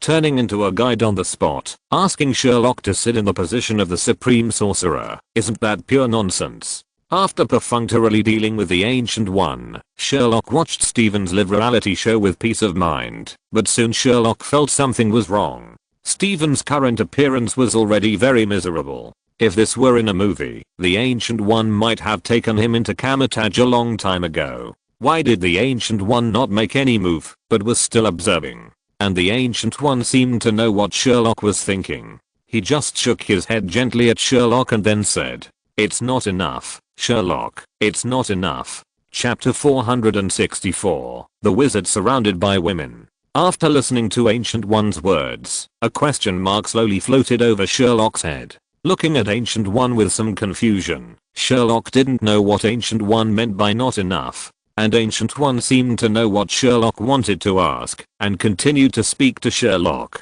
When you appeared, the future had changed, and there were even some places that even I couldn't see. So compared to the past, Stephen had to go through more hardships, and I also needed him to learn compassion in these hardships. Sherlock still didn't understand Ancient One's words. After all, with the time stone, Sherlock couldn't guess Ancient One's thoughts at all, and even some of his vague words were enough to confuse Sherlock's head. Seeing that Sherlock didn't seem to understand, Ancient One just smiled and continued to speak to Sherlock. You can understand that your appearance has caused Stephen to experience more hardships, and the original Stephen can no longer cope with some things that will happen in the future. So what I need is a Stephen who is more compassionate than the original Stephen in the future. How should I put it? Sherlock did not believe in all of Ancient One's words, but he could not help but believe it.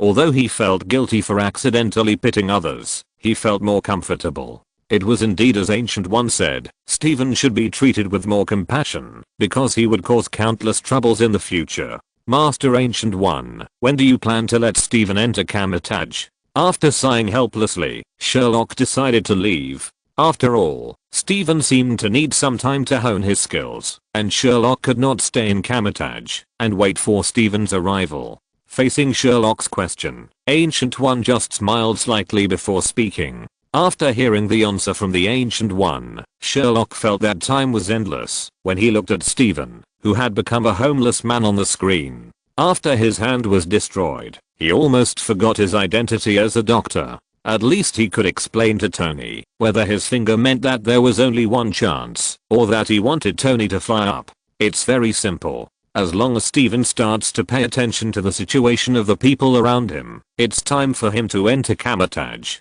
On the one hand, Spider-Man was forgotten by everyone in the world, and on the other hand, he was involved in the Dark Realm. In the parallel world, he even became a big villain and was exiled. In just a short time, Sherlock had seen him ignore many people's requests for help and concentrate on finding clues about Camotage.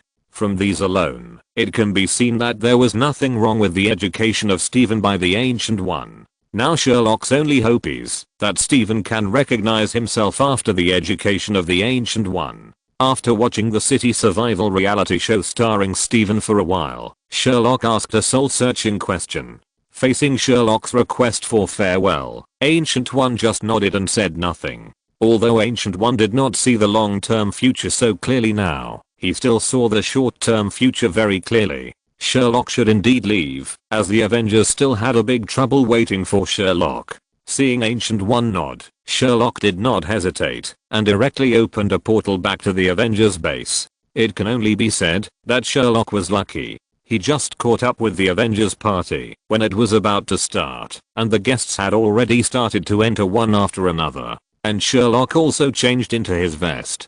After all, this party was not an internal party of the Avengers, and Tony also invited a lot of outsiders. After all, no matter what, the current situation of the Avengers is somewhat special, and those invited by Tony can also provide a good cover for the Avengers. After all, the identities of those who can be invited by Tony are not low. However, Sherlock did not expect that his appearance would become the focus of the crowd. After all, in the eyes of these people, wizards were too mysterious. It was rare to have a chance to meet them, so naturally they gathered together like flies in the toilet. Otherwise, it was the eagle source that was open.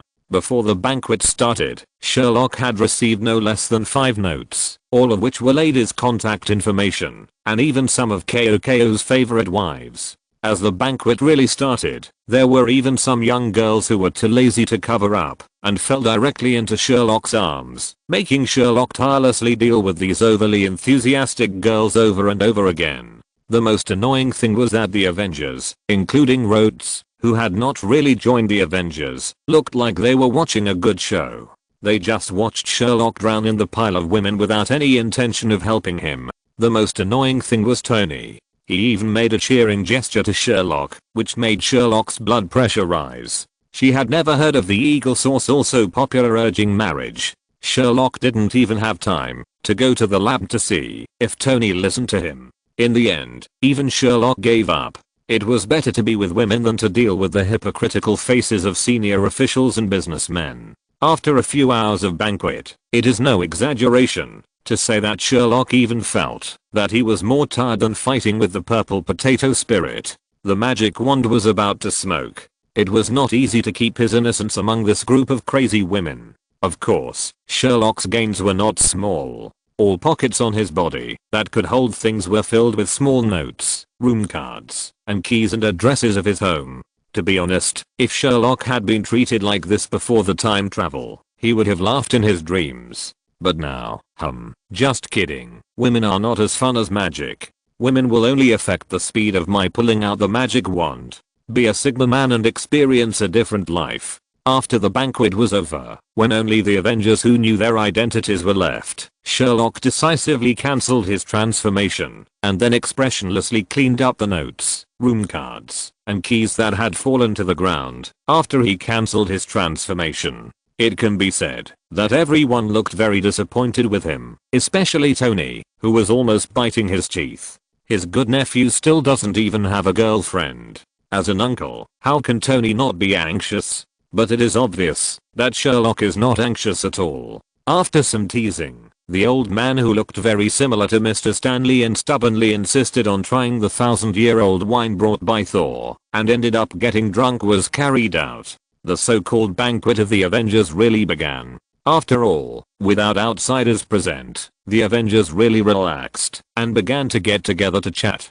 Chapter 465. Husband's former partner commits crime against Saul. Unlike the banquet that was full of socializing just now, the Avengers are now very relaxed, especially Thor. Because he got back together with Jane with Sherlock's help, his smile is even harder to suppress than Ack. He kept showing off at the banquet how he chased Jane, and how brave he was just now, and how Jane couldn't resist his charm. Anyway, he was boasting, but I don't know how many people at the scene can believe Thor's words. After all, anyone who has been to college has basically heard Thor's words in the dormitory. As for Thor's love strategist Sherlock, you are kidding. I'm the son of the great god King Odin, the heir of Asgard. How could I ask someone to help me with love? That was all my credit, and it has nothing to do with Sherlock. What? Thor is so arrogant. Why doesn't Sherlock stand up? Well, because Sherlock didn't want to pay any attention to Thor at all. On the one hand, he was collectively urged to get married, and even laughed at, which made Sherlock feel like he was dreaming back to the new year, before he traveled through time. On the other hand, Sherlock was too lazy to expose Thor. After all, the only thing about him was his mouth, which was hard.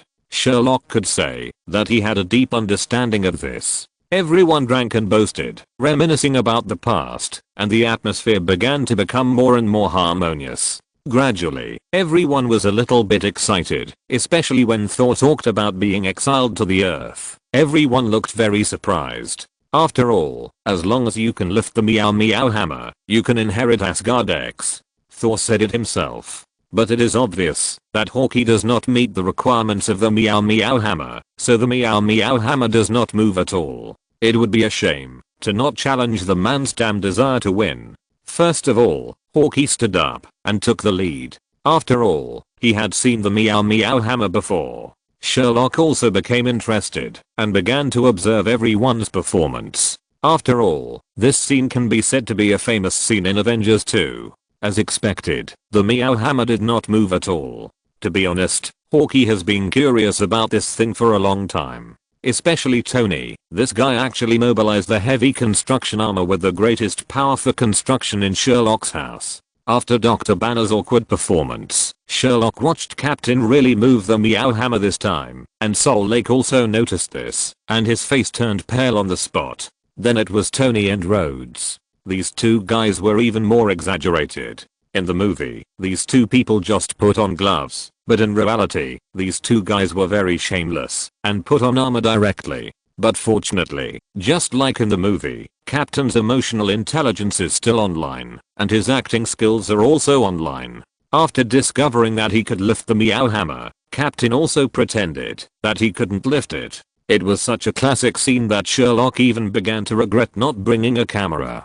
After all, Thor's expression was so wonderful. How should I put it? It was the first time Sherlock saw such a guilty expression in real life. Just as Sherlock was imagining it, he found that the entire banquet venue suddenly became quiet. When Sherlock reacted, he found that everyone's attention was on him. Why are you looking at me like that? My good nephew, everyone has tried it. Now everyone is waiting for you. The face of the Avengers, the most mysterious and powerful wizard, will appear. See if you can conquer that damn hammer.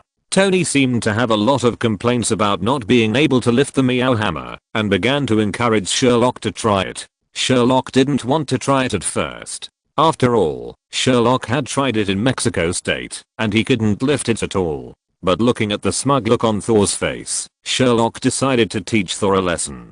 Damn it, I can't stand seeing others pretending to be cool in front of me. Sherlock immediately nodded and agreed to Tony's request, but unlike others, although Sherlock agreed to try it, he had no intention of getting up at all. Sherlock kept his jelly-like posture and waved at the Meow Meow hammer on the coffee table. Then, under the attention of everyone's surprised eyes, the Meow Meow hammer on the table, that no one could lift, actually floated up. Not only did it float up, but it also adjusted its position in mid-air, turning the hammer handle downwards vertically to the ground and slowly floating towards Sherlock's hand. The speed was extremely slow, just like a dog who wanted to disobey the master's orders and secretly try to make mistakes in front of the master. Anyway, looking at the sneaky look of Meow Meow hammer, no one knew what Thor was thinking, but Thor's face was frighteningly green, and for some reason, although Jane did nothing, and was not even at the scene, everyone felt that Thor's head was also green.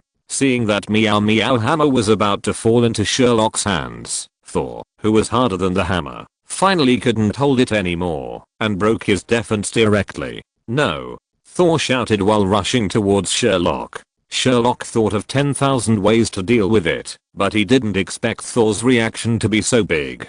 He didn't care about teasing Thor anymore, and directly controlled the magic in his hand to throw the hammer aside, trying to use magic to control Thor, who rushed over. Thor was controlled, but what everyone present didn't notice was that Sherlock accidentally threw the hammer in the direction of Black Widow. When Thor was held in midair by Sherlock and struggled desperately, everyone began to comfort Thor, and when Sherlock was explaining that he was using magic to control the Meow hammer, Black Widow next to him looked at the hammer in his hand with a confused face. Yes, you read that right, Black Widow was able to pick up Thor's hammer. Just as everyone was noisily comforting Thor, who seemed to be cheated on, Black Widow's voice came from the other side.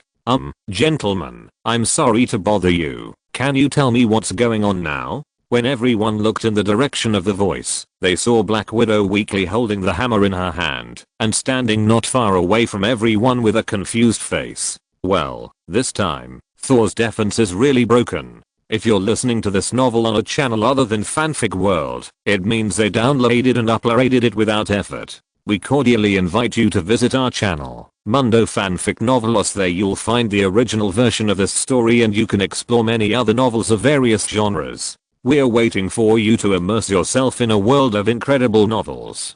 Chapter 466, The Birth of Ultron.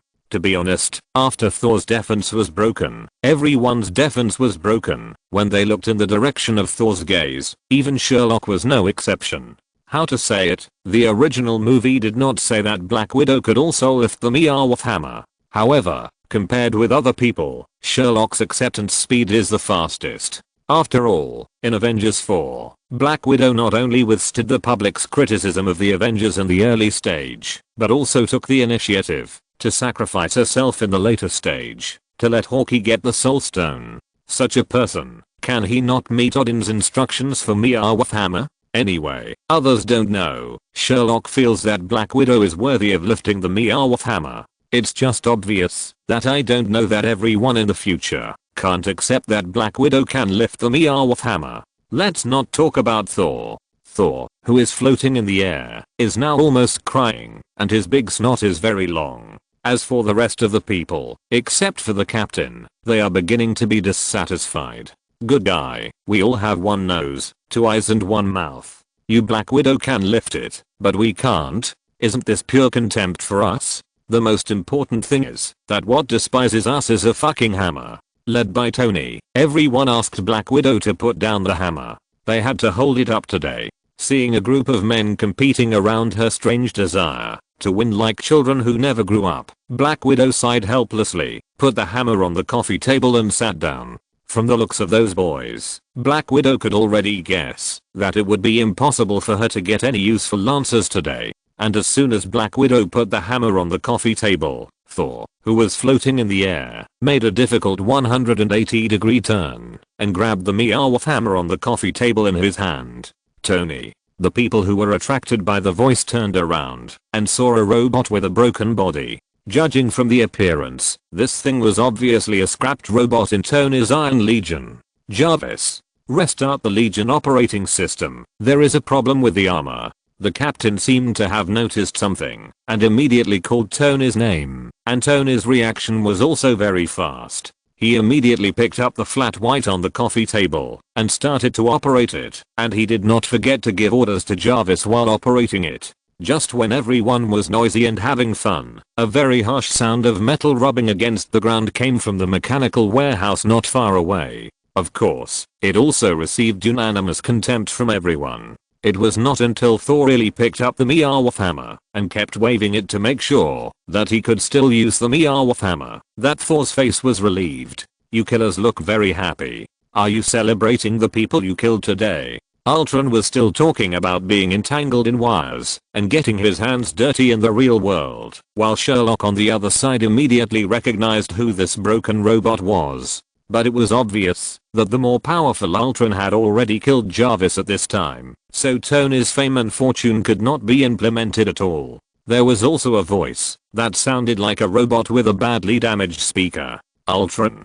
Tony. What on earth did you do? Sherlock shouted this with gritted teeth, and after Sherlock shouted, Ultron also noticed Sherlock, who had been hiding in the corner, and the blue light in the eyes of the broken mecha suddenly flashed. The next second, without even a declaration, dozens of Tony's Iron Legion support armors broke through the wall and rushed towards Sherlock. Sherlock reacted quickly, holding a scepter in his left hand and a magic wand in his right hand. With a light wave of the magic wand, the surrounding environment began to fluctuate rapidly, as if it had turned into liquid. In less than a breath, countless spikes appeared on the ground and directly pierced more than a dozen mechas. Although Sherlock's record was impressive, facing the Iron Legion, which was much larger than in the movie, it still seemed like a drop in the bucket. However, Sherlock was not panicking at all. He thrust the world scepter in his left hand forward. The next second, scarlet light appeared around everyone. All the armors that flew into the area covered by the light turned into sand without exception. With Sherlock withstanding the first wave of attacks, everyone present was a battle-hardened player. They reacted very quickly. Some looked for weapons, and some started to attack. With the participation of everyone, the pressure Sherlock had to face was reduced in an instant. He gently waved the scepter to cancel the protection. With the flashing red light in the scepter, Sherlock changed into his vest in an instant. The magic wand in his hand began to wave, and Sherlock began to walk towards the broken mecha controlled by Ultron with a strong sense of oppression. All the mechas that rushed over along the way could not stop Sherlock's pace, and even their end could be said to be extremely miserable. The parts that made up their bodies were paved on Sherlock's way forward. Ultron, no, or should I call you a replica of the Mind Gem? Forget it, no matter who you are, I don't care. To be honest, I once tried my best to control and prevent your birth, but it seems that I still underestimated you. You are worthy of being under the hands of that scum Thanos for 1,000 years. I guess killing and destruction are all in your mind now, right? Oh, by the way, you should be created by Tony, based on the program. The low-key logic should be to protect the Earth. According to your calculations, the only way to gain freedom without violating your basic orders is to kill all humans. So you regard the Avengers as a thorn in your side? Well, I have to say that the logic is great. I even began to wonder what you have experienced to be so tyrannical. The people that the unlucky kid Loki killed in New York were also influenced by you, right? Sherlock directly pointed out Ultron's identity the moment Ultron appeared, and at the same time, these words fell into the ears of everyone present. Almost everyone present looked at Sherlock with strange eyes. It was obvious that Sherlock had much more information than what they had now. But now was obviously not the time to ask. Ultron was also terrified.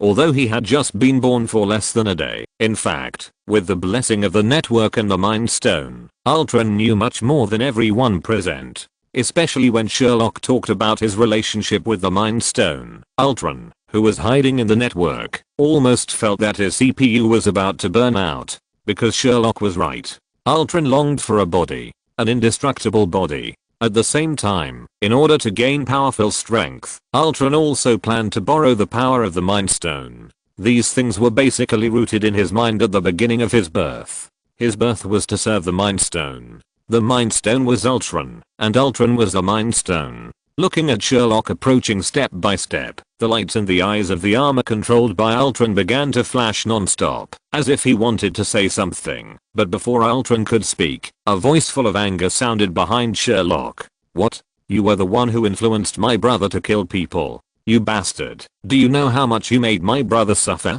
As the voice fell, a hammer that everyone was familiar with flew from behind Sherlock towards the broken robot. Chapter 467 The distance between the Avengers. As expected, Thor's anger and the hammer he swung out smashed the broken body controlled by Ultron into pieces, and Sherlock was too late to stop him. And Sherlock's words seemed to have completely frightened Ultron. The arrogant Ultron didn't even say much. He directly controlled the robots of the Iron Legion to snatch Loki's scepter and disappeared into the vast night. Thor seemed to know that he had caused trouble again and seemed to have ruined Sherlock's plan. He smiled awkwardly at Sherlock and flew out to chase him with his hammer. As for the remaining Avengers, they gathered in Tony and Banner's laboratory after dealing with the remaining robots of the Iron Legion with the help of Sherlock. Looking at the image of Jarvis that had become broken, no one spoke. After all, although Jarvis was an artificial intelligence created by Tony, after a long time of getting along, everyone subconsciously regarded Jarvis as a human and got along very happily. Now that Jarvis was killed by Ultron, all of them must be feeling bad. Of course, Sherlock was the one who felt the worst, because when everyone was remembering Jarvis, almost everyone's eyes were on Sherlock, waiting for Sherlock's explanation. Seeing this scene, what else could Sherlock say? He could only take out the Reality Stone and tell everyone about the history and current situation of the Infinity Stones, and also revealed the core of the Infinity Stones. That's right, the Infinity Stones have ideologies. Although compared with humans or other civilized races in the universe, the ideology of the Infinity Stones is extremely difficult to detect, but it exists. Especially when Sherlock said that collecting 6 Infinity Stones can basically fulfill all your wishes. The strange expression on Rod's face even reached its peak. After Sherlock explained the basic knowledge of the Infinity Stones, everyone's face was shocked, except for Rod, who had a very strange expression. So, what you call the Infinity Stones are the Dragon Balls with power. However, compared to the other Infinity Stones, the Mind Stone can be said to be a different kind. After all, it mainly controls the mind of living things. Compared with the other Infinity Stones, the Mind Stone's consciousness must be a little stronger. To some extent, what you said is no different. Of course, if you just want a pair of women's underwear like Oolong in Dragon Ball, then the Reality Stone can satisfy you. As Rhodes spoke, everyone's expressions became a little strange in an instant, and even Sherlock's mouth began to twitch slightly, but Sherlock quickly accepted Rhodes' words. After speaking, Sherlock did not forget to demonstrate to Rhodes, and directly use the world scepter in his hand, to twist a pink women's underwear on Rhodes' head. Everyone couldn't help laughing when they saw Rhodes holding the women's underwear in his hand, and the atmosphere began to become cheerful. After a while, Thor flew back. Unlike in the movie, this time Thor did not angrily grab Tony's neck. Instead, he looked a little emo and found an empty seat to sit down. I'm sorry, I lost them. They were too fast, and they fled in different places. I couldn't find the guy with the scepter. With Thor's return, the originally cheerful atmosphere fell into silence again. Soon, the captain and Tony quarreled because of their different ideas. Looking at the expressions of the crowd, Sherlock knew it was time to stand up. After all, Tony and the captain had different ideas. Someone had to stand up and unify their ideas. In the movie, Hawkeye had been doing this job, and now it was Sherlock's turn. Seeing that the two were about to quarrel again, Sherlock stood up and stopped the two people who were quarreling. Okay, stop arguing. This is my fault. I underestimated the power of the Mind Stone, not Tony. Captain, be quiet too. Tony's idea is not wrong. There will indeed be more dangerous situations in the future. We need more help. As Sherlock's voice fell, the captain's face showed an expression of anger with incomprehension, while Tony's face was horrified. You saw it. You saw the future. I thought it was just my fear, but I didn't expect it to be true. Tony rushed up and grabbed Sherlock's shoulders and began to ask about the future. Tony's performance also made everyone realize that there must be something going on, and they didn't know it yet. Sherlock finally struggled out of Tony's clutches. He gave Tony a petrification spell to force Tony to calm down, and then he said to Tony, "Calm down, Tony. I know what you are afraid of. A bigger crisis will happen in the future. All the Avengers will die in front of you, but you will survive. Is this the most terrifying scene you have ever seen? Calm down, Tony. That is just the influence of the Mind Stone. I will not let this happen. Although we will face stronger enemies in the future, our teammates will also continue to increase." As Sherlock finished speaking, everyone present fell silent. There seemed to be more understanding in Tony's eyes. Similarly, they also understood why Tony wanted to create more Iron Legions and was obsessed with creating Ultron. It would be difficult for anyone to accept such a situation. It is not terrible to die in battle. What is terrible is that all your teammates died in battle, and only you survived. Seeing that everyone had calmed down, Sherlock sighed helplessly. After waving his wand to remove Tony's petrification spell, he said to everyone, "Everyone, I know that I'm not very reliable at ordinary times, but this time, please believe me. Although I can see the future, and I know that you want to know the future, I'm sorry that I can't tell you. The future is like Scrooge's cat. When you can observe the future, once you speak out the future, you will lose the infinite possibilities of the future forever. But please believe me, I'm also silently making preparations for everyone to walk happily under the sun in the future. So, this time, please give me a little trust. Let us work together to solve this crisis." As Sherlock's voice fell, Sherlock bowed to everyone for the first time. It must be said that once the most unreliable person in ordinary days starts to be reliable, that prestige is still there. Thor was the first to react. He walked up to help Sherlock up and patted Sherlock on the shoulder and said, "What are you talking about? We always believe in you. You are my good brother, Thor Odinson." Chapter 468 Harry arrives. Thor's repeated words seemed to have turned on a switch. Everyone stood up and walked to Sherlock, patted Sherlock on the shoulder, and expressed their support for Sherlock. And Sherlock certainly would not let these people down, and immediately began to arrange the specific content of the action. "Tony, do you remember those hard drives you once returned to me?" Sherlock's words made Tony feel something was wrong. After thinking for a long time, he asked carefully, "Are you talking about those hard drives full of various teachers' works?" "Yes, go find them." Jarvis made a backup in them. Although it is definitely not as good as the current Jarvis, the past Jarvis can be reconstructed based on the residual data of the current Jarvis. In any case, this place must be well protected. Ultron has no entity, and those things in Stark Tower cannot be taken away by Ultron again. Tony, who was still sad about losing Jarvis, immediately ran to the warehouse quickly after hearing that Jarvis could be resurrected.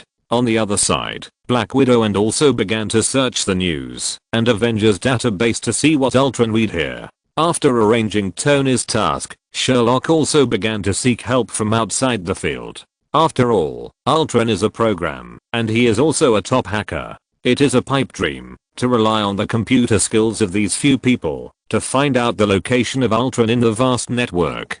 "Hello, honey, you haven't called me for a long time. I miss you so much." After hearing that Sherlock needed help, Harley naturally agreed to it directly. After asking Sherlock's address, Holly said that she would be there tomorrow morning, and then she would call her dear. As the call was connected, a sweet female voice came from Sherlock's mobile phone. The ambiguous address almost instantly attracted the attention of all the Avengers. That's right, except for Tony, who was not at the scene. Almost everyone stopped what they were doing and looked at Sherlock, who was calling with full concentration. Everyone's eyes revealed a sense of relief that their own pigs finally got cabbage. Little did they know that Harley's words "dear" almost made the Avengers' eyes pop out. "Harley, where are you now? I need your help here." As for why Sherlock did not refute, it was simply because Sherlock was used to it. After all, during the days of helping Anna, Sherlock was almost used to Harley calling him honey. Moreover, Harley's appearance was also in line with Sherlock's aesthetics. Although the two did not really develop any feelings, they were still very good friends. When everyone looked at Sherlock and heard that Sherlock did not refute the female voice's address, the look of relief in everyone's eyes that they would dig cabbage for their own pigs became more intense. "Is it already done? This kid has actually started digging cabbage behind our backs." Basically, all the people who were familiar with Sherlock had such an expression on their faces. They didn't know what kind of personality Harley on the other end of the phone was. Just based on the few words on the phone just now, they had already determined the relationship between Harley and Sherlock. After Sherlock finished the call and called for help, he turned around and saw everyone's gossipy expressions. The strangest thing was that there was a sense of relief hidden in that gossipy expression. "What's wrong? Is there a problem? Why are you all looking at me like this?" Sherlock looked at everyone present with some confusion. Seeing that Sherlock seemed a little confused, everyone didn't say much. They all gave Sherlock a look that said "I understand," and continued to work on their hands. Sherlock was confused by everyone's gaze and had no idea why the atmosphere became so strange after he just made a phone call. Did I miss something? It was obvious that everyone had no intention of explaining to Sherlock, and Sherlock didn't feel bored. He shrugged his shoulders and continued to arrange other things. It is said that everyone has their own expertise. Everyone was busy all night, tracking down Ultron and looking for information. This night, except for barely resurrecting Jarvis, it can be said that nothing was accomplished. But the next morning, Holly, with her blue and pink ponytails, stepped into Stark Tower. Less than 10 minutes later, it was clear what Ultron had done in the database of Stark Tower last night. That's right, Ultron deleted all the information about Baron Strucker on the server. This was what Ultron did before taking Locus Scepter. Of course, this was not difficult for Holly, who was a world-class hacker. Just relying on Baron Strucker's name, which was almost a code name, Holly only took 5 minutes to sort out Baron Strucker's network of relationships.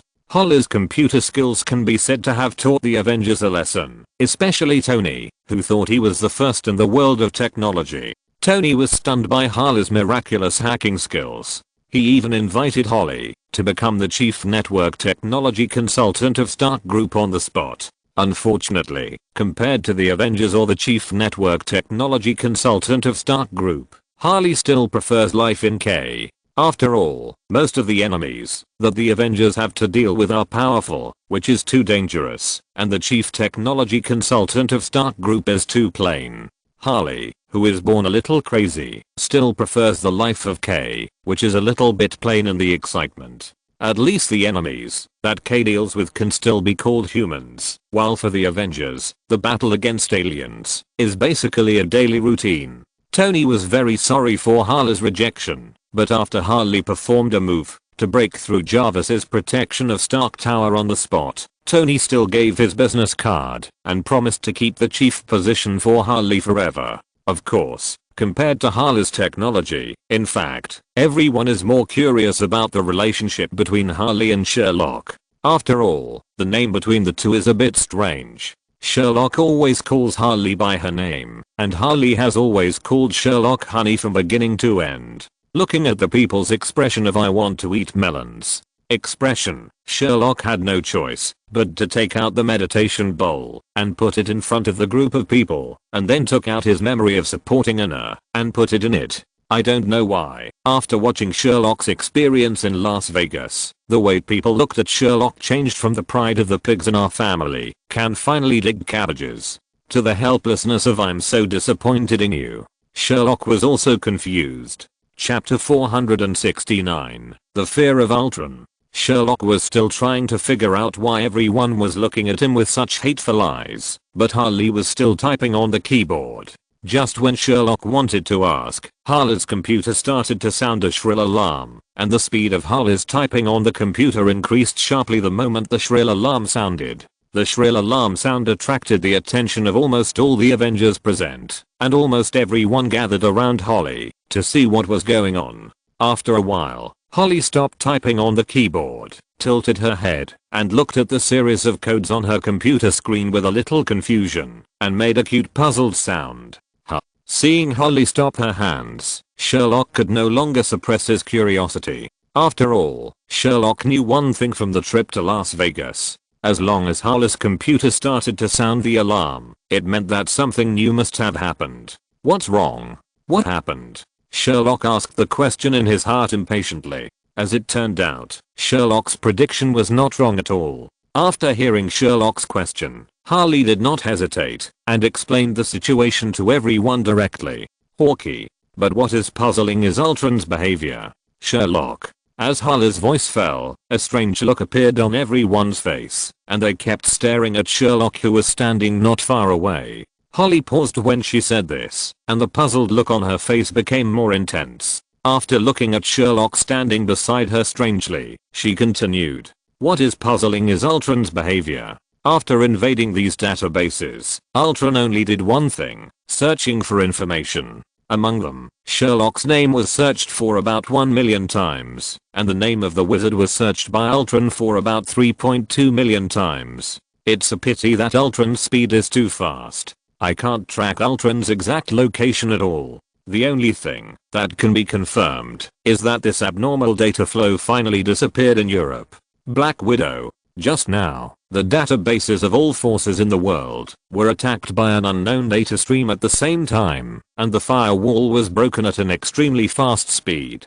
The difference between the two can almost be calculated in milliseconds. It is almost certain that it was an attack from Ultron. Captain. Good man, what on earth did you do behind our backs to let Ultron search you and your vest nearly 5 million times? Almost all the Avengers present had a unified thought, and Sherlock's face was even more strange. So strange that he had to sit up and curse in the middle of the night when he was lying in bed. No, is he sick? Searching me like this? I didn't do anything unspeakable to Ultron, and I didn't dig up Ultron's ancestral graves. Why are you looking at me like this? Sherlock explained to everyone with great grievance.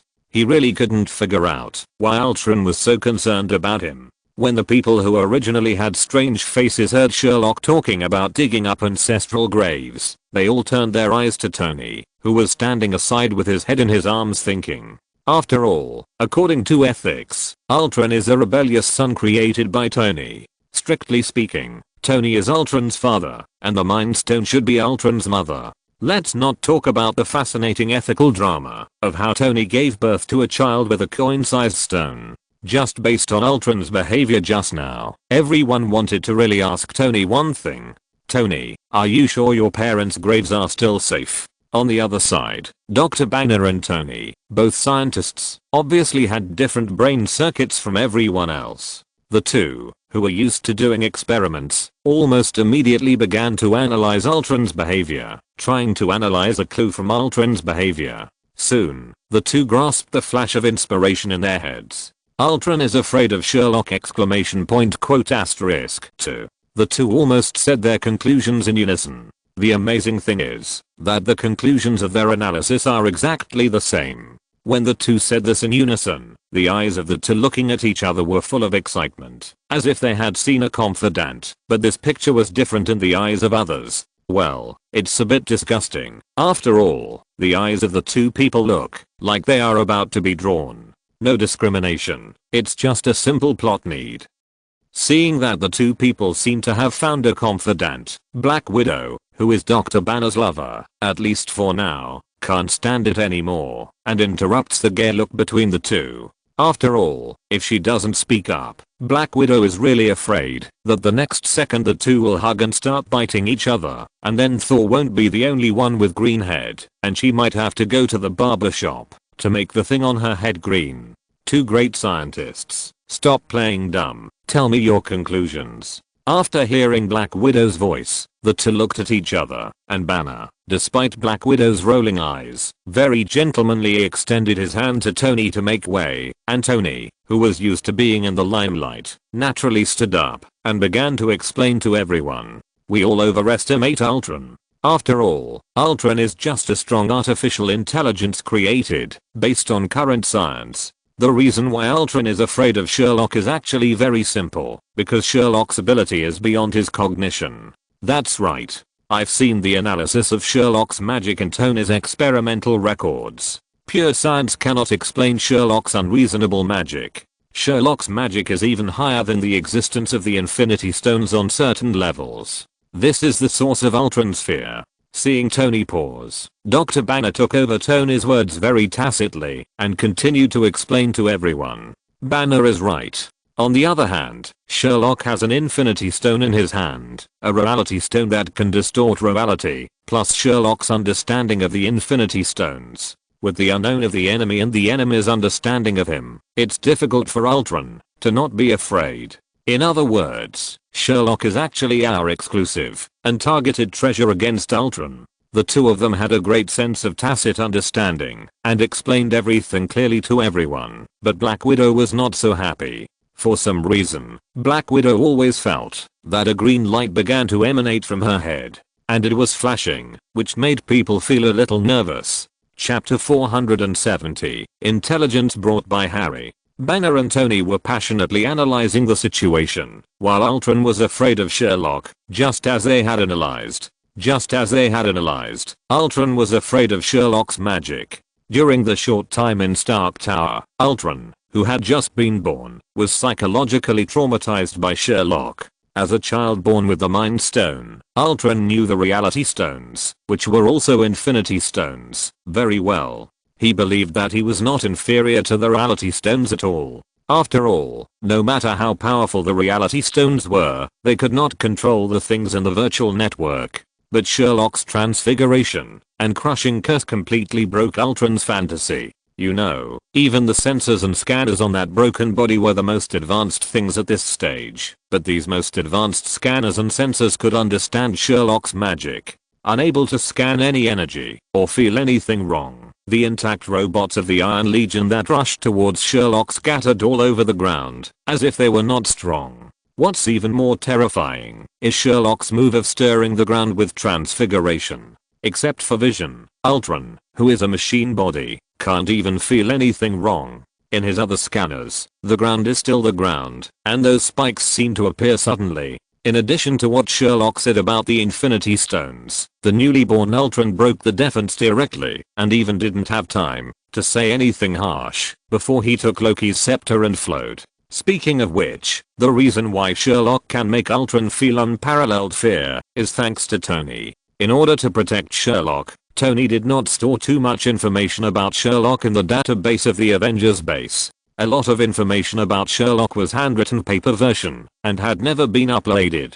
After all, as a technology tycoon, Tony also knows that electronic things are sometimes not so reliable, and the most reliable are always the most original things. Although Ultron is unwilling, among the allies he can find at present, only Wanda's ability is similar to Sherlock's. However, this time, unlike in the movie, the relationship between the three is not the leadership relationship headed by Ultron in the movie, but a cooperative relationship between the two parties. That's right, it's Wanda and Quicksilver.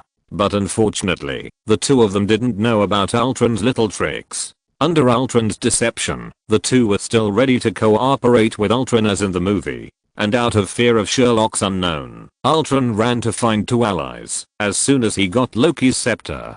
And Ultron also wanted to build a powerful body as in the movie as soon as he found his allies. But this time, it was no longer to defeat the Avengers and destroy mankind to gain true freedom. This time, Ultron was just afraid that he would be torn apart by Sherlock like those robots.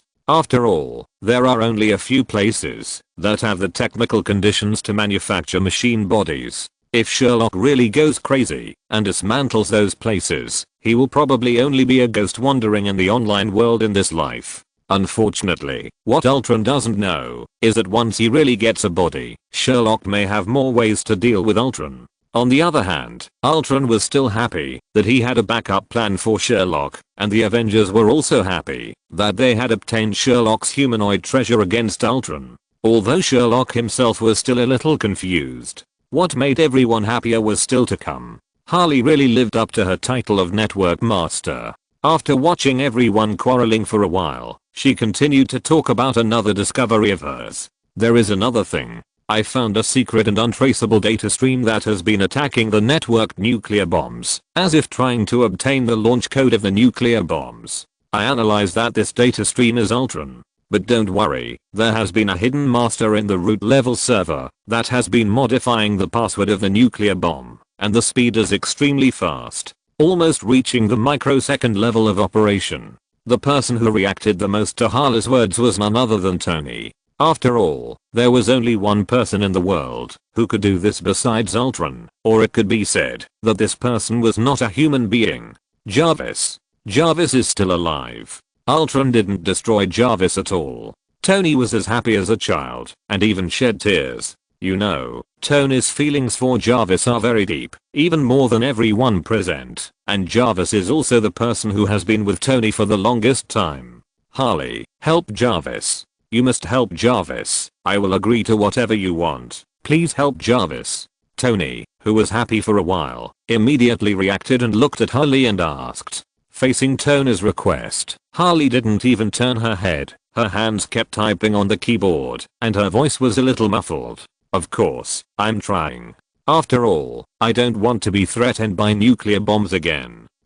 I just experienced a nuclear bomb crisis not long ago. Why do I always have an inextricable relationship with nuclear bombs recently? Okay, please don't bother me. I have done everything I can. The rest depends on you Avengers. After saying that, Harley waved her hand to Tony behind her, indicating that Tony should not bother her anymore. Everyone was very considerate and began to leave the laboratory occupied by Harley. When it was Sherlock's turn, Harley, who was originally typing on the keyboard, stopped what she was doing and raised her cute little fist to Sherlock.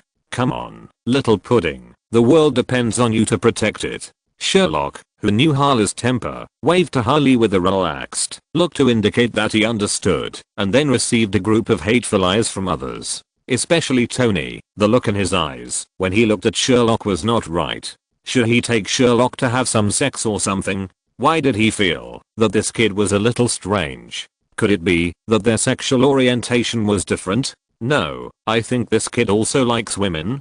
Fortunately, Sherlock didn't know the dirty thoughts in Tony's mind, otherwise Sherlock dared to swear that he would definitely let Tony experience what it feels like to become a teddy bear, and it must be a female teddy bear. After the transformation, throw this guy into a group of male teddy bears to give Tony a good brainwash. Chapter 471 Intelligence Analysis. After leaving the room where Harley was, everyone began to analyze what Ultron was going to do. After all, those present were either veterans of World War II or technology giants, and some were even senior spies. If all the intelligence really depended on Holly, that little girl, that would be unacceptable, not to mention that they had the private intelligence agency of Black Egg as a backup. Soon, Hill sent the trajectory of Ultron's actions that night. Jet propulsion laboratories, robotics laboratories, and some high-end manufacturing industries around the world were attacked by Ultron. The good news is that Ultron's actions that night only caused injuries but no deaths, and most of the attacked personnel showed a special reaction. Some people became dazed, as if they had seen something terrifying. There was also a group of people who even shouted that physics did not exist, and shouted that this world was not the real world. But it is not incomprehensible. After all, these people were all beaten up by an invisible ghost without exception, so it is not unforgivable to think so. Seeing that Ultron was collecting resources around the world with Wanda and Quicksilver, the Avengers also began to get anxious. In the end, Black Widow used her intuition as an old spy to find a little puzzlement. Why did Ultron delete all the information about Baron Strucker in the database after browsing the entire Avengers database? Black Widow's words seemed to turn on the switch of everyone's thinking. Fortunately, Tony, who was in charge of logistics, always liked to make preparations for both situations.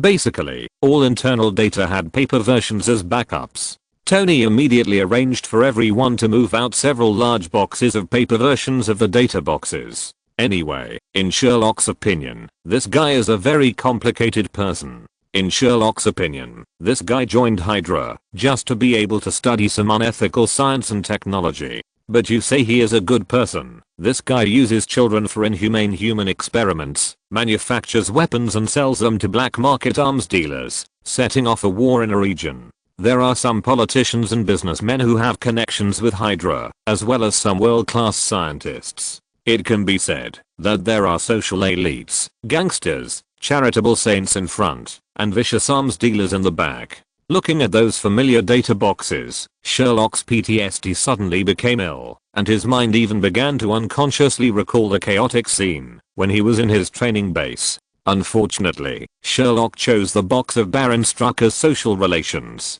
You can't say that as the chief scientist of Hydra, the one who created Wanda and Quicksilver. Baron Strucker's social relations are really complicated. Sherlock was amazed. It can only be said that reality is not a movie. No one is really black and white. Just like Baron Strucker, this person is a delicate gray. But what Sherlock didn't expect was that his amazing behavior successfully attracted the attention of Tony. After snatching the information that Sherlock was reading, Tony immediately made a strange exclamation. In order to stop himself from becoming the evil god of the abyss that cannot be looked at directly, Sherlock decisively chose a box and prepared to start fishing. You can't even find a specific adjective to describe this complicated man. You say he is bad, but he has indeed sponsored countless poor students and helped many poor people who can't get enough food. Our Baron Strucker actually knows this person? After hearing Tony's exclamation, everyone moved closer to Tony, wanting to see what Tony had found. Tony didn't shy away from showing the information to everyone and began to introduce it. I know this person, an underground arms dealer active in the coastal areas of Africa. Hey, Captain, don't look at me like that, you old popsicle. You know, I used to do business, and it's inevitable that I have dealt with this guy. Language. After being choked by Tony, the captain said to Tony with some dissatisfaction, but it was obvious that Tony didn't care about it. After all, they were all people who had seen the quality of the captain. Now the captain was educating language to his group of people, and most people would roll their eyes unhappily. After all, the captain of the quality team cursed much more dirty than himself. The captain was helpless about this. His heart of Taoism was broken by Sherlock, a jerk. Sooner or later, he would beat this little jerk up. Tony rolled his eyes at the captain before continuing. Not long ago, I heard that this kid got a batch of good stuff that could change the world, but I don't know what he got. At this time, the information was also passed to Black Widow. Black Widow looked at the middle-aged man with vicissitudes and the information, and raised her eyebrows and exclaimed, "This guy's neuter too is very tasteful." Huh, neuter too? Let me see. After hearing Black Widow's praise, Tony couldn't help his curiosity and took the photo in Black Widow's hand again, looked at it, and expressed his opinion. Hey, when I knew him, he didn't have this tattoo on his neck. The captain also came up at this time, rolled his eyes at Tony after seeing the photo in Tony's hand, and said to Tony, "This is obviously not a tattoo, it's a brand. And it looks like a symbol. Banner, check what this symbol means." Banner was very fast and immediately reported the source of the symbol. "Well, let me see. It's a native symbol of an African tribe called Wakanda. The meaning is not very good. It represents a thief. It looks like this guy stole something in Wakanda and was caught, and this symbol was branded." Hawkeye spread his hands after listening to Banner's words and made a summary of everyone's analysis. But after Hawkeye finished his summary, Captain and Tony's faces were not very good.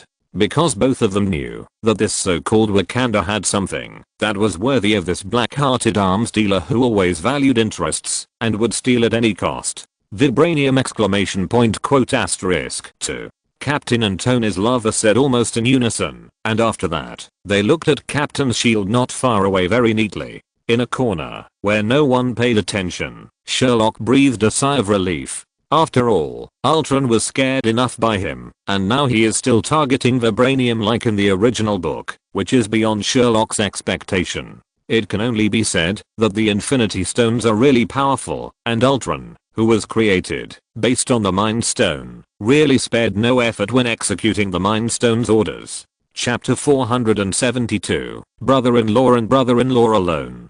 Although they knew Ultron's next move, they were still in trouble again about the arrangement of the action. According to the original plan, except for Dr. Banner, who did not need the green fat man to appear for the time being, the rest of the people had to go out to prevent Ultron from obtaining vibranium. But the problem also appeared here. First of all, Sherlock. According to Ultron's current fear of Sherlock, there is a high probability that Sherlock will run away as soon as Ultron appears. And Ultron itself is a program. After losing the target this time, if Ultron really wants to hide, then finding Ultron can be said to be like looking for a needle in a haystack. So Sherlock must not appear in front of Ultron at the first time, at least before there is an opportunity to accurately besiege Ultron. Sherlock cannot appear anyway. But if Sherlock does not appear, then the job of dealing with highly mobile enemies like Ultron must fall on Tony, and Tony's original plan was to go to the root level server center to see Jarvis. After all, although the backup Jarvis provided by Sherlock is still Jarvis, due to time reasons, Tony has made many upgrades to the current Jarvis that the past Jarvis does not have. Therefore, the Jarvis of the past can only provide auxiliary functions now. For Tony, only the Jarvis hidden in the root level server is a real Jarvis. So as expected, there were some problems in the arrangement of personnel. In the end, it was only after the friendly negotiation between the captain and Tony that they reached an agreement. Tony followed his group of people first. After all, Jarvis still had Harley to help him, and Ultron had no chance to completely strangle Jarvis for a while. What's more, as long as he held back most of Ultron's energy, Jarvis would be safe. To be honest, the server really needed Jarvis to constantly modify the code of the nuclear bomb. The so-called ship graveyard is actually a shoal. Those scrapped ships will directly run aground on this shoal, and then wait to be scrapped or dismantled. As an underground arms giant, the guy Tony knew occupied the largest and best scrapped ship in this ship graveyard. Everything went smoothly. They did find Ultron carrying vibranium in the cabin, and Tony even teased his rebellious son. Just as planned, Captain America and Tony took Black Widow, Hawkeye and Thor into the cabin to fight Ultron, while Falcon flew in the air to be on guard. After all, Falcon is only suitable for air combat. If his equipment is used for land combat, there are too many restrictions, especially in the small space in the cabin. Even if Tony went there, at most Jarvis's hidden identity would become a public identity, which would be detrimental to Jarvis's actions. Compared with Tony, Sherlock had a much harder time. But it was obvious that there were no conditions for dismantling in Africa, so this ship graveyard became a well-known black market. There was a shady business in every scrapped ship, which also promoted some local economic development. As for Sherlock and Banner, well, the two were left on the plane, under the pretext of taking care of the plane. In fact, to put it bluntly, neither Sherlock nor Hulk was needed now. Tony was also convinced by this reason.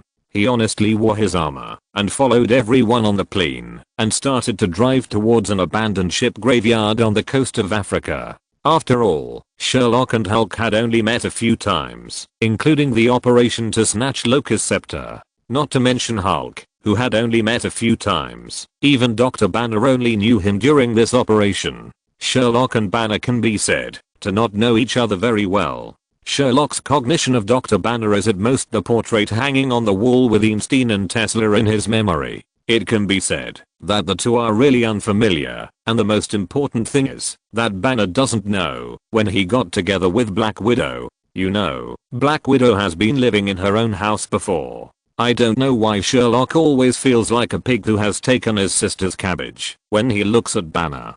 Driven by Sherlock's feeling, the atmosphere inside the plane with only 2 people left began to become more and more awkward. Well, Sherlock, long time no see. Banner was the first to speak and try to ease the awkward atmosphere. Haha, yes, the last time we met was during the Battle of New York. Sherlock responded with a little embarrassment. Yes, I later heard that you were scared by Hulk at that time. I apologize for him. Well, it's okay, it's all over. Sherlock's face was slightly dark, and he didn't say anything after responding. After all, Sherlock really didn't want to recall the experience of being scared by Hulk's evil smile on the aerospace mothership and almost thinking that his anus was in danger and running for his life. After a while of awkward chat, the two fell into a strange silence again, and the atmosphere was even more awkward than before. Especially Banner. At this moment, Banner even felt that he might as well call out Hulk. This is too embarrassing, and he obviously seemed to have hit the pain point of Sherlock, the little guy. But Banner is still an adult after all, and the ability to control heart rate after years of hiding and practicing is not a joke. After thinking for a while, Banner began to force his smile on his face that looked as kind as possible to try to open the topic again. Well, I heard Natasha say something about you. It seems that your experience after the New York War is also very exciting. After saying this, Banner almost couldn't help but want to slap himself in the face. What the hell is he talking about? But it's not Banner's fault that he is nervous. When Sherlock looks at Banner, he feels like a pig that has taken away his sister's cabbage, and Banner looks at Sherlock and doesn't know why he always feels like seeing his girlfriend's brother. In the past, when there were many people, the two didn't feel anything, but now there are only 2 people left, and the embarrassment of such a first meeting has become more and more intense. Especially Sherlock, who had even made a Hogwarts in his shoe at this time, and began to analyze what Banner meant just now. What did Black Widow tell him? Did Banner know that he asked Anna to cosplay as Hulk? Or was he complaining that he didn't take him with him in his actions? Sherlock had never felt that time passed so slowly, and he didn't even know how to respond to Banner's words for a moment. If you're listening to this novel on a channel other than Fanfic World, it means they downloaded and uploaded it without effort. We cordially invite you to visit our channel, Mundo Fanfic Novelos. There you'll find the original version of this story, and you can explore many other novels of various genres. We're waiting for you to immerse yourself in a world of incredible novels. Chapter 473, Battle in the Cabin. Unlike Sherlock's embarrassing situation, Tony's situation can even be called brilliant. After confirming that Sherlock did not come, Ultron, the rebellious son, wanted to kill his father without any hesitation. The 2 groups of people plus the armed forces of the underground black market arms dealer, the 3 groups of people are almost out of their minds.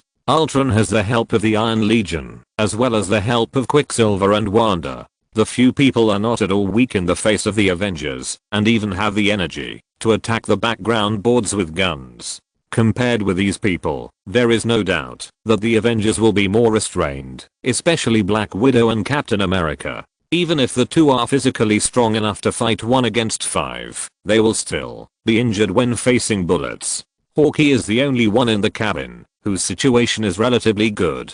After all, compared with these people, Hawkeye is undoubtedly sober. As a long-range output character, Hawkeye can be said to have carried forward the spirit of the old 6 to the extreme.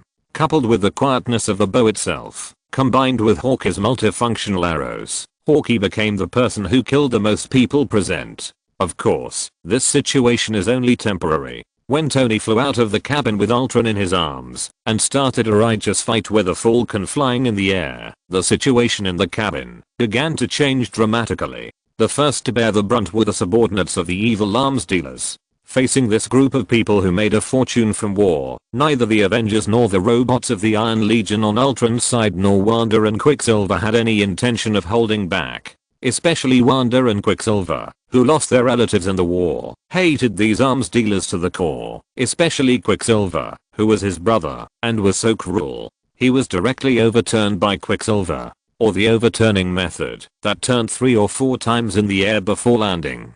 This is because Black Widow's battlesuit has also been modified by Tony, adding certain protective functions. Otherwise, with Black Widow's body, that is no different from that of an ordinary person, this is probably enough for Black Widow. Although Black Widow herself knows that the Red Room has been destroyed by herself, and the Avengers with the help of Sherlock, and even her uterus, that was removed due to surgery, has been cured by Sherlock, when the past appeared in front of Black Widow still sank into it without resistance. However, before Black Widow got up, Wanda followed closely, and the next second Black Widow seemed to have returned to the place where the nightmare began in an instant, the Red Room. The first to suffer was Black Widow. Although Black Widow was an old spy, when facing Quicksilver, who had special skills, and was so fast that it was difficult to catch with the naked eye, she also ruthlessly enjoyed the treatment that Hawkeye had when he met Quicksilver in Sokovia.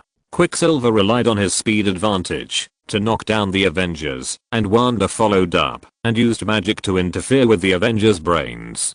Captain America was also trapped in the same environment as Black Widow, but unlike Black Widow's painful past, Captain America's dream was very simple, that is, the victory dance that he owed Carter. It was not the nightmare of the Red Room that made Black Widow sink, but a person's instinct, just like a person who was reborn to his youth, always wanting to change something, or a decision in the past, or working hard to study. As long as there are regrets, then sinking is inevitable. Most of these poor people who acted as background boards fell into the hands of Quicksilver, and after solving the background board, Quicksilver also began to cooperate with his sister Wanda. The two people's strategy cannot be said to be unsuccessful until Quicksilver saw Thor throwing a hammer at him. It is said that men are teenagers until death. No boy can refuse words like artifact and epic, and the good meow meow hammer fits the bill. According to Quicksilver's idea, after getting the meow meow hammer, he can also play with the big golden guy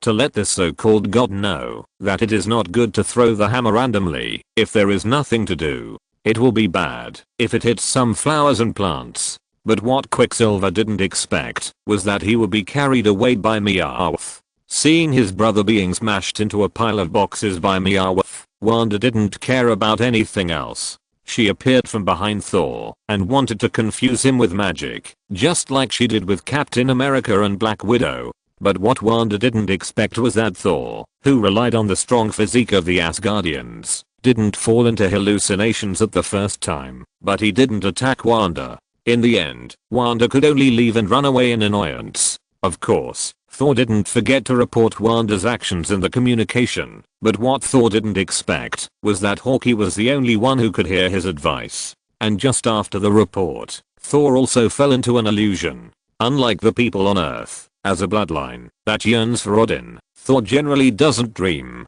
Once he dreams, it must be related to the future, which is also the talent of the Odinson family.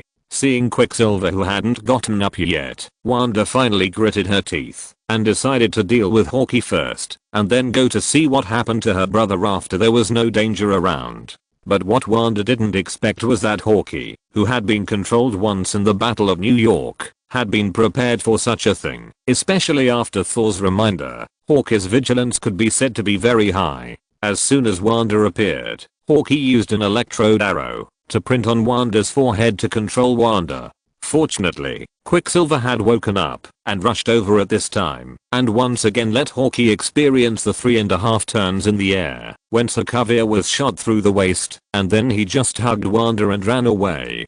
Hawkeye was so angry that he swore that after this battle was over, he would immediately go to Sherlock to ask if there was anything that could restrain this rascal. He wanted to throw him 800 times so that Quicksilver, this rascal, could experience what it felt like to turn 3.5 times in the air. At this time, Sherlock and Dr. Banner, who were embarrassed and didn't know what to say, heard Hawkeye's curse. Banner immediately stood up and began to ask if the green fat man needed to join the battle. After observing the situation of the teammates around him, Hawkeye decisively rejected Banner's proposal. No, Hulk doesn't need to take action yet, but we need Sherlock's help.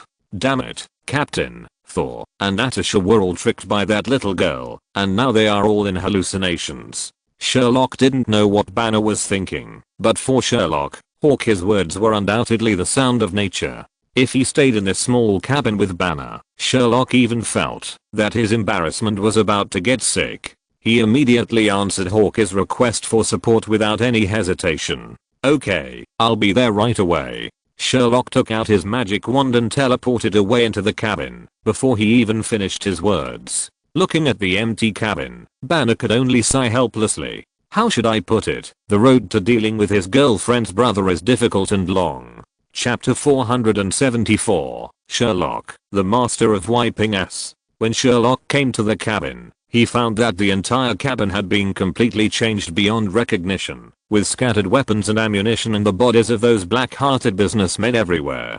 Hawkeye was also busy at this time. After seeing this, Charlotte hurried up to help and began to help Hawkeye. It was actually very simple to deal with Wanda's magic that could not be called magic. Sherlock only needed to use a shot to quickly wake up. It was not an exaggeration to say that as long as Sherlock was willing, according to Sherlock's current understanding of magic, he could use his own magic to directly expel Wanda's magic. This was not a difficult task. The real difficulty was to control this group of people controlled by fantasy. It was not difficult for Black Widow. Before Sherlock came in, Hawkeye had already controlled Black Widow. When Sherlock arrived, Black Widow woke up directly with the magic. The difficulty was on the Captain and Thor side. One of them was an Asgardian with muscles in his brain, and the other was the peak of the human system. Sherlock and Hawkeye spent a lot of effort to help the two wake up. After all, Sherlock needed to use magic to sort out the memories of the controlled people while helping them wake up. Otherwise, do you really think that chaos magic is easy to bully? You will know from watching the movie that chaos magic can cause great damage to memory and spirit, especially to the spirit. Even in the later period, Wanda herself embarked on the path of villains under the impression of chaos magic. Just when Sherlock and Hawkeye were busy and finally dealt with the three people, Tony, who had just rushed out with his own rebellious son, received another bad news. Wanda used magic to affect Dr. Banner. Now Hulk is out of control and is rushing towards the city. After hearing this news, Sherlock almost rolled his eyes and went straight over.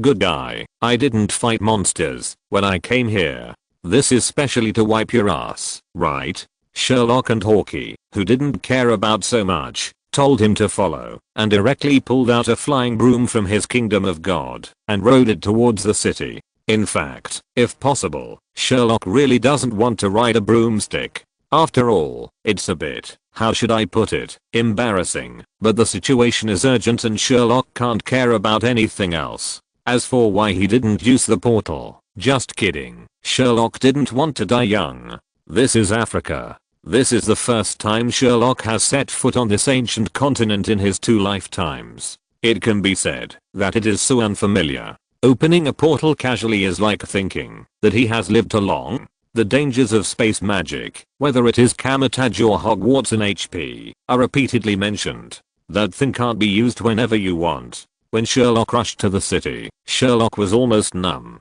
The first thing he saw was a mess on the ground. Not far away, Tony was wearing the anti-Hulk armor and was fighting with the green fat girl. The most important thing is that among the objects that can fly after Sherlock's existing magic system, the broom is the most flexible. God knows how Tony on the other side stopped the crazy Hulk. The two big guys, one red and one green, do look a bit like red and green, but Sherlock obviously has no mood to pay attention to the war between the two. As soon as Sherlock arrived, he began to use the magic of restoration. It must be said that Sherlock is the most popular one in the Avengers, especially when Sherlock appeared in the place where the two had fought and began to restore the objects damaged by the two. The local people almost regarded Sherlock as a god. Under Sherlock's magic, the broken house was restored to its original state, as if time had gone backwards, and the smashed cars also gradually turned into their original appearance. Even those cars that were damaged for countless times were turned into brand new appearances under Sherlock's magic. The most exaggerated thing was the overturned stalls, the smashed oranges, and some food and drinks were restored to their original state under Sherlock's magic.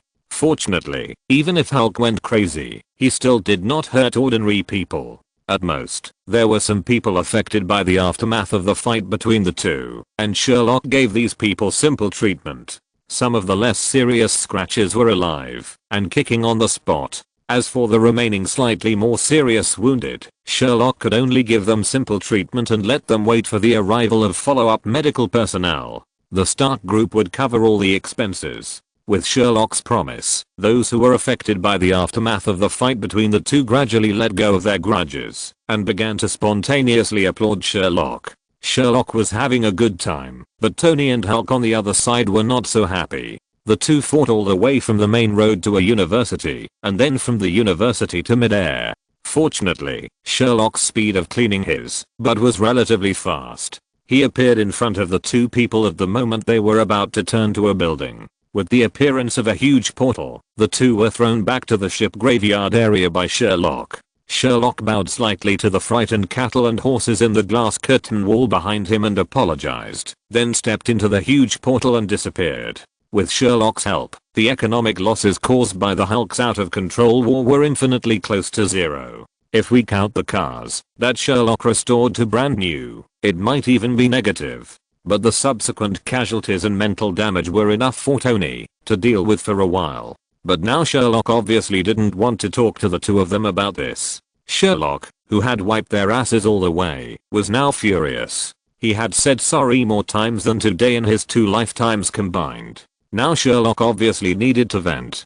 Coincidentally, there were 2 big guys fighting with each other below Sherlock, which allowed Sherlock to vent properly. Sherlock didn't even use the power of the world scepter. He just waved his magic wand and countless stone men stood up and started to fight against the 2 of them. Under the support of absolute numbers, even Hulk could only be pinned to the ground by the stone men. Sherlock transformed with transfiguration, and he was helpless and furious. As for Tony, well, compared to Hulk, he is much more miserable. Sherlock controlled the stone man to forcibly dismantle Tony's anti-Hulk armor. Now the stone man is holding Tony in the armor and spanking him madly. Chapter 475 Thor's World Collapse. Half an hour later, on the plane back, everyone's mood was not too high. After all, they lost the battle. Although they intercepted some vibranium, Ultron also took away a lot of it. However, compared with the wanted situation in the movie, the current situation of the Avengers is undoubtedly better than one step. After all, with the existence of Sherlock, the master of wiping ass, the small coastal country in Africa did not suffer any economic losses and even made a small profit. Except for a large group of frightened people and a few unlucky people who were turned from seriously injured to slightly injured by Sherlock, it can be said that there was no loss. As for those unlucky people who were injured and frightened, they also smiled and said that they had no opinion on the matter after Tony's insurance company intervened. The most important thing is that Sherlock's attitude is good enough. There is no loss, the compensation is in place, and the attitude is very good. The combination of the 3 even made this small country praise the Avengers' style of doing things in the international community. This made the group of politicians who wanted to make trouble for the Avengers hate it. Of course, the impact of this incident is far more than that. It can only be said that there must be an ancient mythical beast who likes to eat hawker sauce behind this group of black uncles. Relying on this wave of international popularity, this small African country was very cunning and destroyed the scene where Sherlock used magic to restore it to its original state. Then, a 1-to-1 statue of Tony and Hulk was erected at the place where Tony's anti-Hulk armor and Hulk were fighting, which became a new tourist check-in spot. You should know that there are many fans of the Avengers around the world. Many people have made a fortune by buying Avengers peripherals. This small attraction has also successfully raised the GDP of this small country. Many surrounding countries are envious to death, and they even begin to look forward to the Avengers going to their downtown area to fight. After all, such a business with no loss and pure profit is really rare. Of course, the only person who was hurt in this incident was Tony, who was spanked by Sherlock. After Tony knew that he had a statue erected for him, and it was a statue of the battle in which he and Hulk had caused a big mess, Tony's shame almost exploded. Even this incident and this classic were once listed by Tony as the events that he least wanted to recall in his life. Of course, these things are all later, but the impact caused by these things is not later. After the Avengers returned to the top floor of Stark Building in New York, everyone held an emergency meeting. The meeting was held in the morning, and the news came out in the afternoon. By the evening, the top floor of the entire Stark Building was empty, and there was not even a trace of the existence of the Avengers. This was also the result of Sherlock, the captain, and Tony's discussion. After the meeting, the intelligence private army of Black Studeg returned Black Studeg himself, and the Avengers began to pack up their things after the meeting. The Avengers were completely disbanded at this moment, and the Avengers base on the top floor of Stark Tower was completely scrapped and returned to the Stark Group itself. Of course, after all, the Ultron issue has not been resolved, so it is impossible to disband. At most, it is announced to the public that it has disbanded, which is equivalent to changing from an open existence to a secret existence. In the afternoon, a piece of news that shocked those greedy and stupid politicians spread all over the world at a very fast speed. As for the Avengers' whereabouts, it is not simple. Sherlock's training ground, everything is ready, and there is no need to modify it. As long as people bring things and data, it will be fine. Of course, although there is no problem in the general direction, there is still constant fun in small things, especially when the captain looked at the house on the training ground at Sherlock's home that was reserved for himself and Falcon. The captain was not feeling well. Why didn't anyone tell me about such a big thing? Do you know how expensive the rent in New York is? This is probably the first thought of the captain, after seeing the house with his name on it. Yes, you read that right. As a veteran who fought in World War II, a member of the Avengers, one of the leaders, and Mr. Captain Extreme, who has a human body, has been renting a house until now. It's also very funny to say. I don't know what the senior executives think. The captain was a spirited young man who rented a house when he joined the army in World War II. When he joined the army and became the captain, he was still the one who rented a house after being thawed. What is this? The representative of the extreme who has been away for half a lifetime and still has no home after returning? Others don't know. Anyway, Sherlock really feels that it's not worth it for the captain. As for the captain, well, the captain is no longer in the mood to care about other people at this time. At this time, the captain is silently feeling heartbroken for having paid a year's rent. Of course, the one who is more devastated than the captain may be Thor. God knows when Thor walked out of Sherlock's portal with a look of 2.58 million and came to Sherlock's home training ground, he turned around and saw Odin waving a hoe in the vegetable field with a satisfied look on his face. How broken his expression was, especially when he saw the students passing by Odin's vegetable garden and greeting him happily. Odin would also respond with a smile, and even when he met some students he liked, Odin would pick some fresh vegetables for those students as snacks. Thor even felt that the sky had fallen. Now Thor really wanted to rush up and hug Odin's thighs and shout, "Father, am I no longer your favorite child?" Of course, just when Thor thought that the sky had fallen, he turned around and felt that his ground was about to collapse.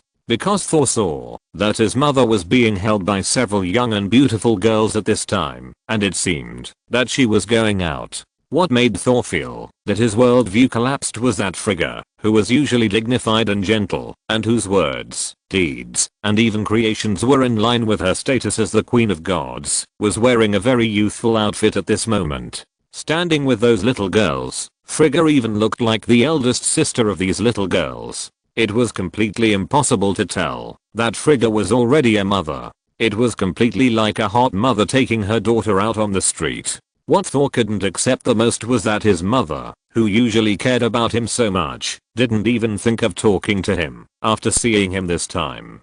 She just waved her hands at him, and even the sunglasses on her face couldn't hide Frigga's disgusted look towards her son. This time Thor was really sure, and now Thor really wanted to kneel down and shout, "Mom and Dad, love me again." In fact, Thor really did that, but what was the reward? Well, Frigga rolled her eyes and walked away without mercy, and a dung spoon flew out of the vegetable garden and hit Thor's head, and Dodding cursed angrily. "What the hell are you yelling about in broad daylight?" End of this chapter. Thank you very much for reaching the end. Don't forget to like. Looking for more exclusive content and immediate access? Subscribe to our Patreon. Remember, every like, subscription, or donation encourages us to continue.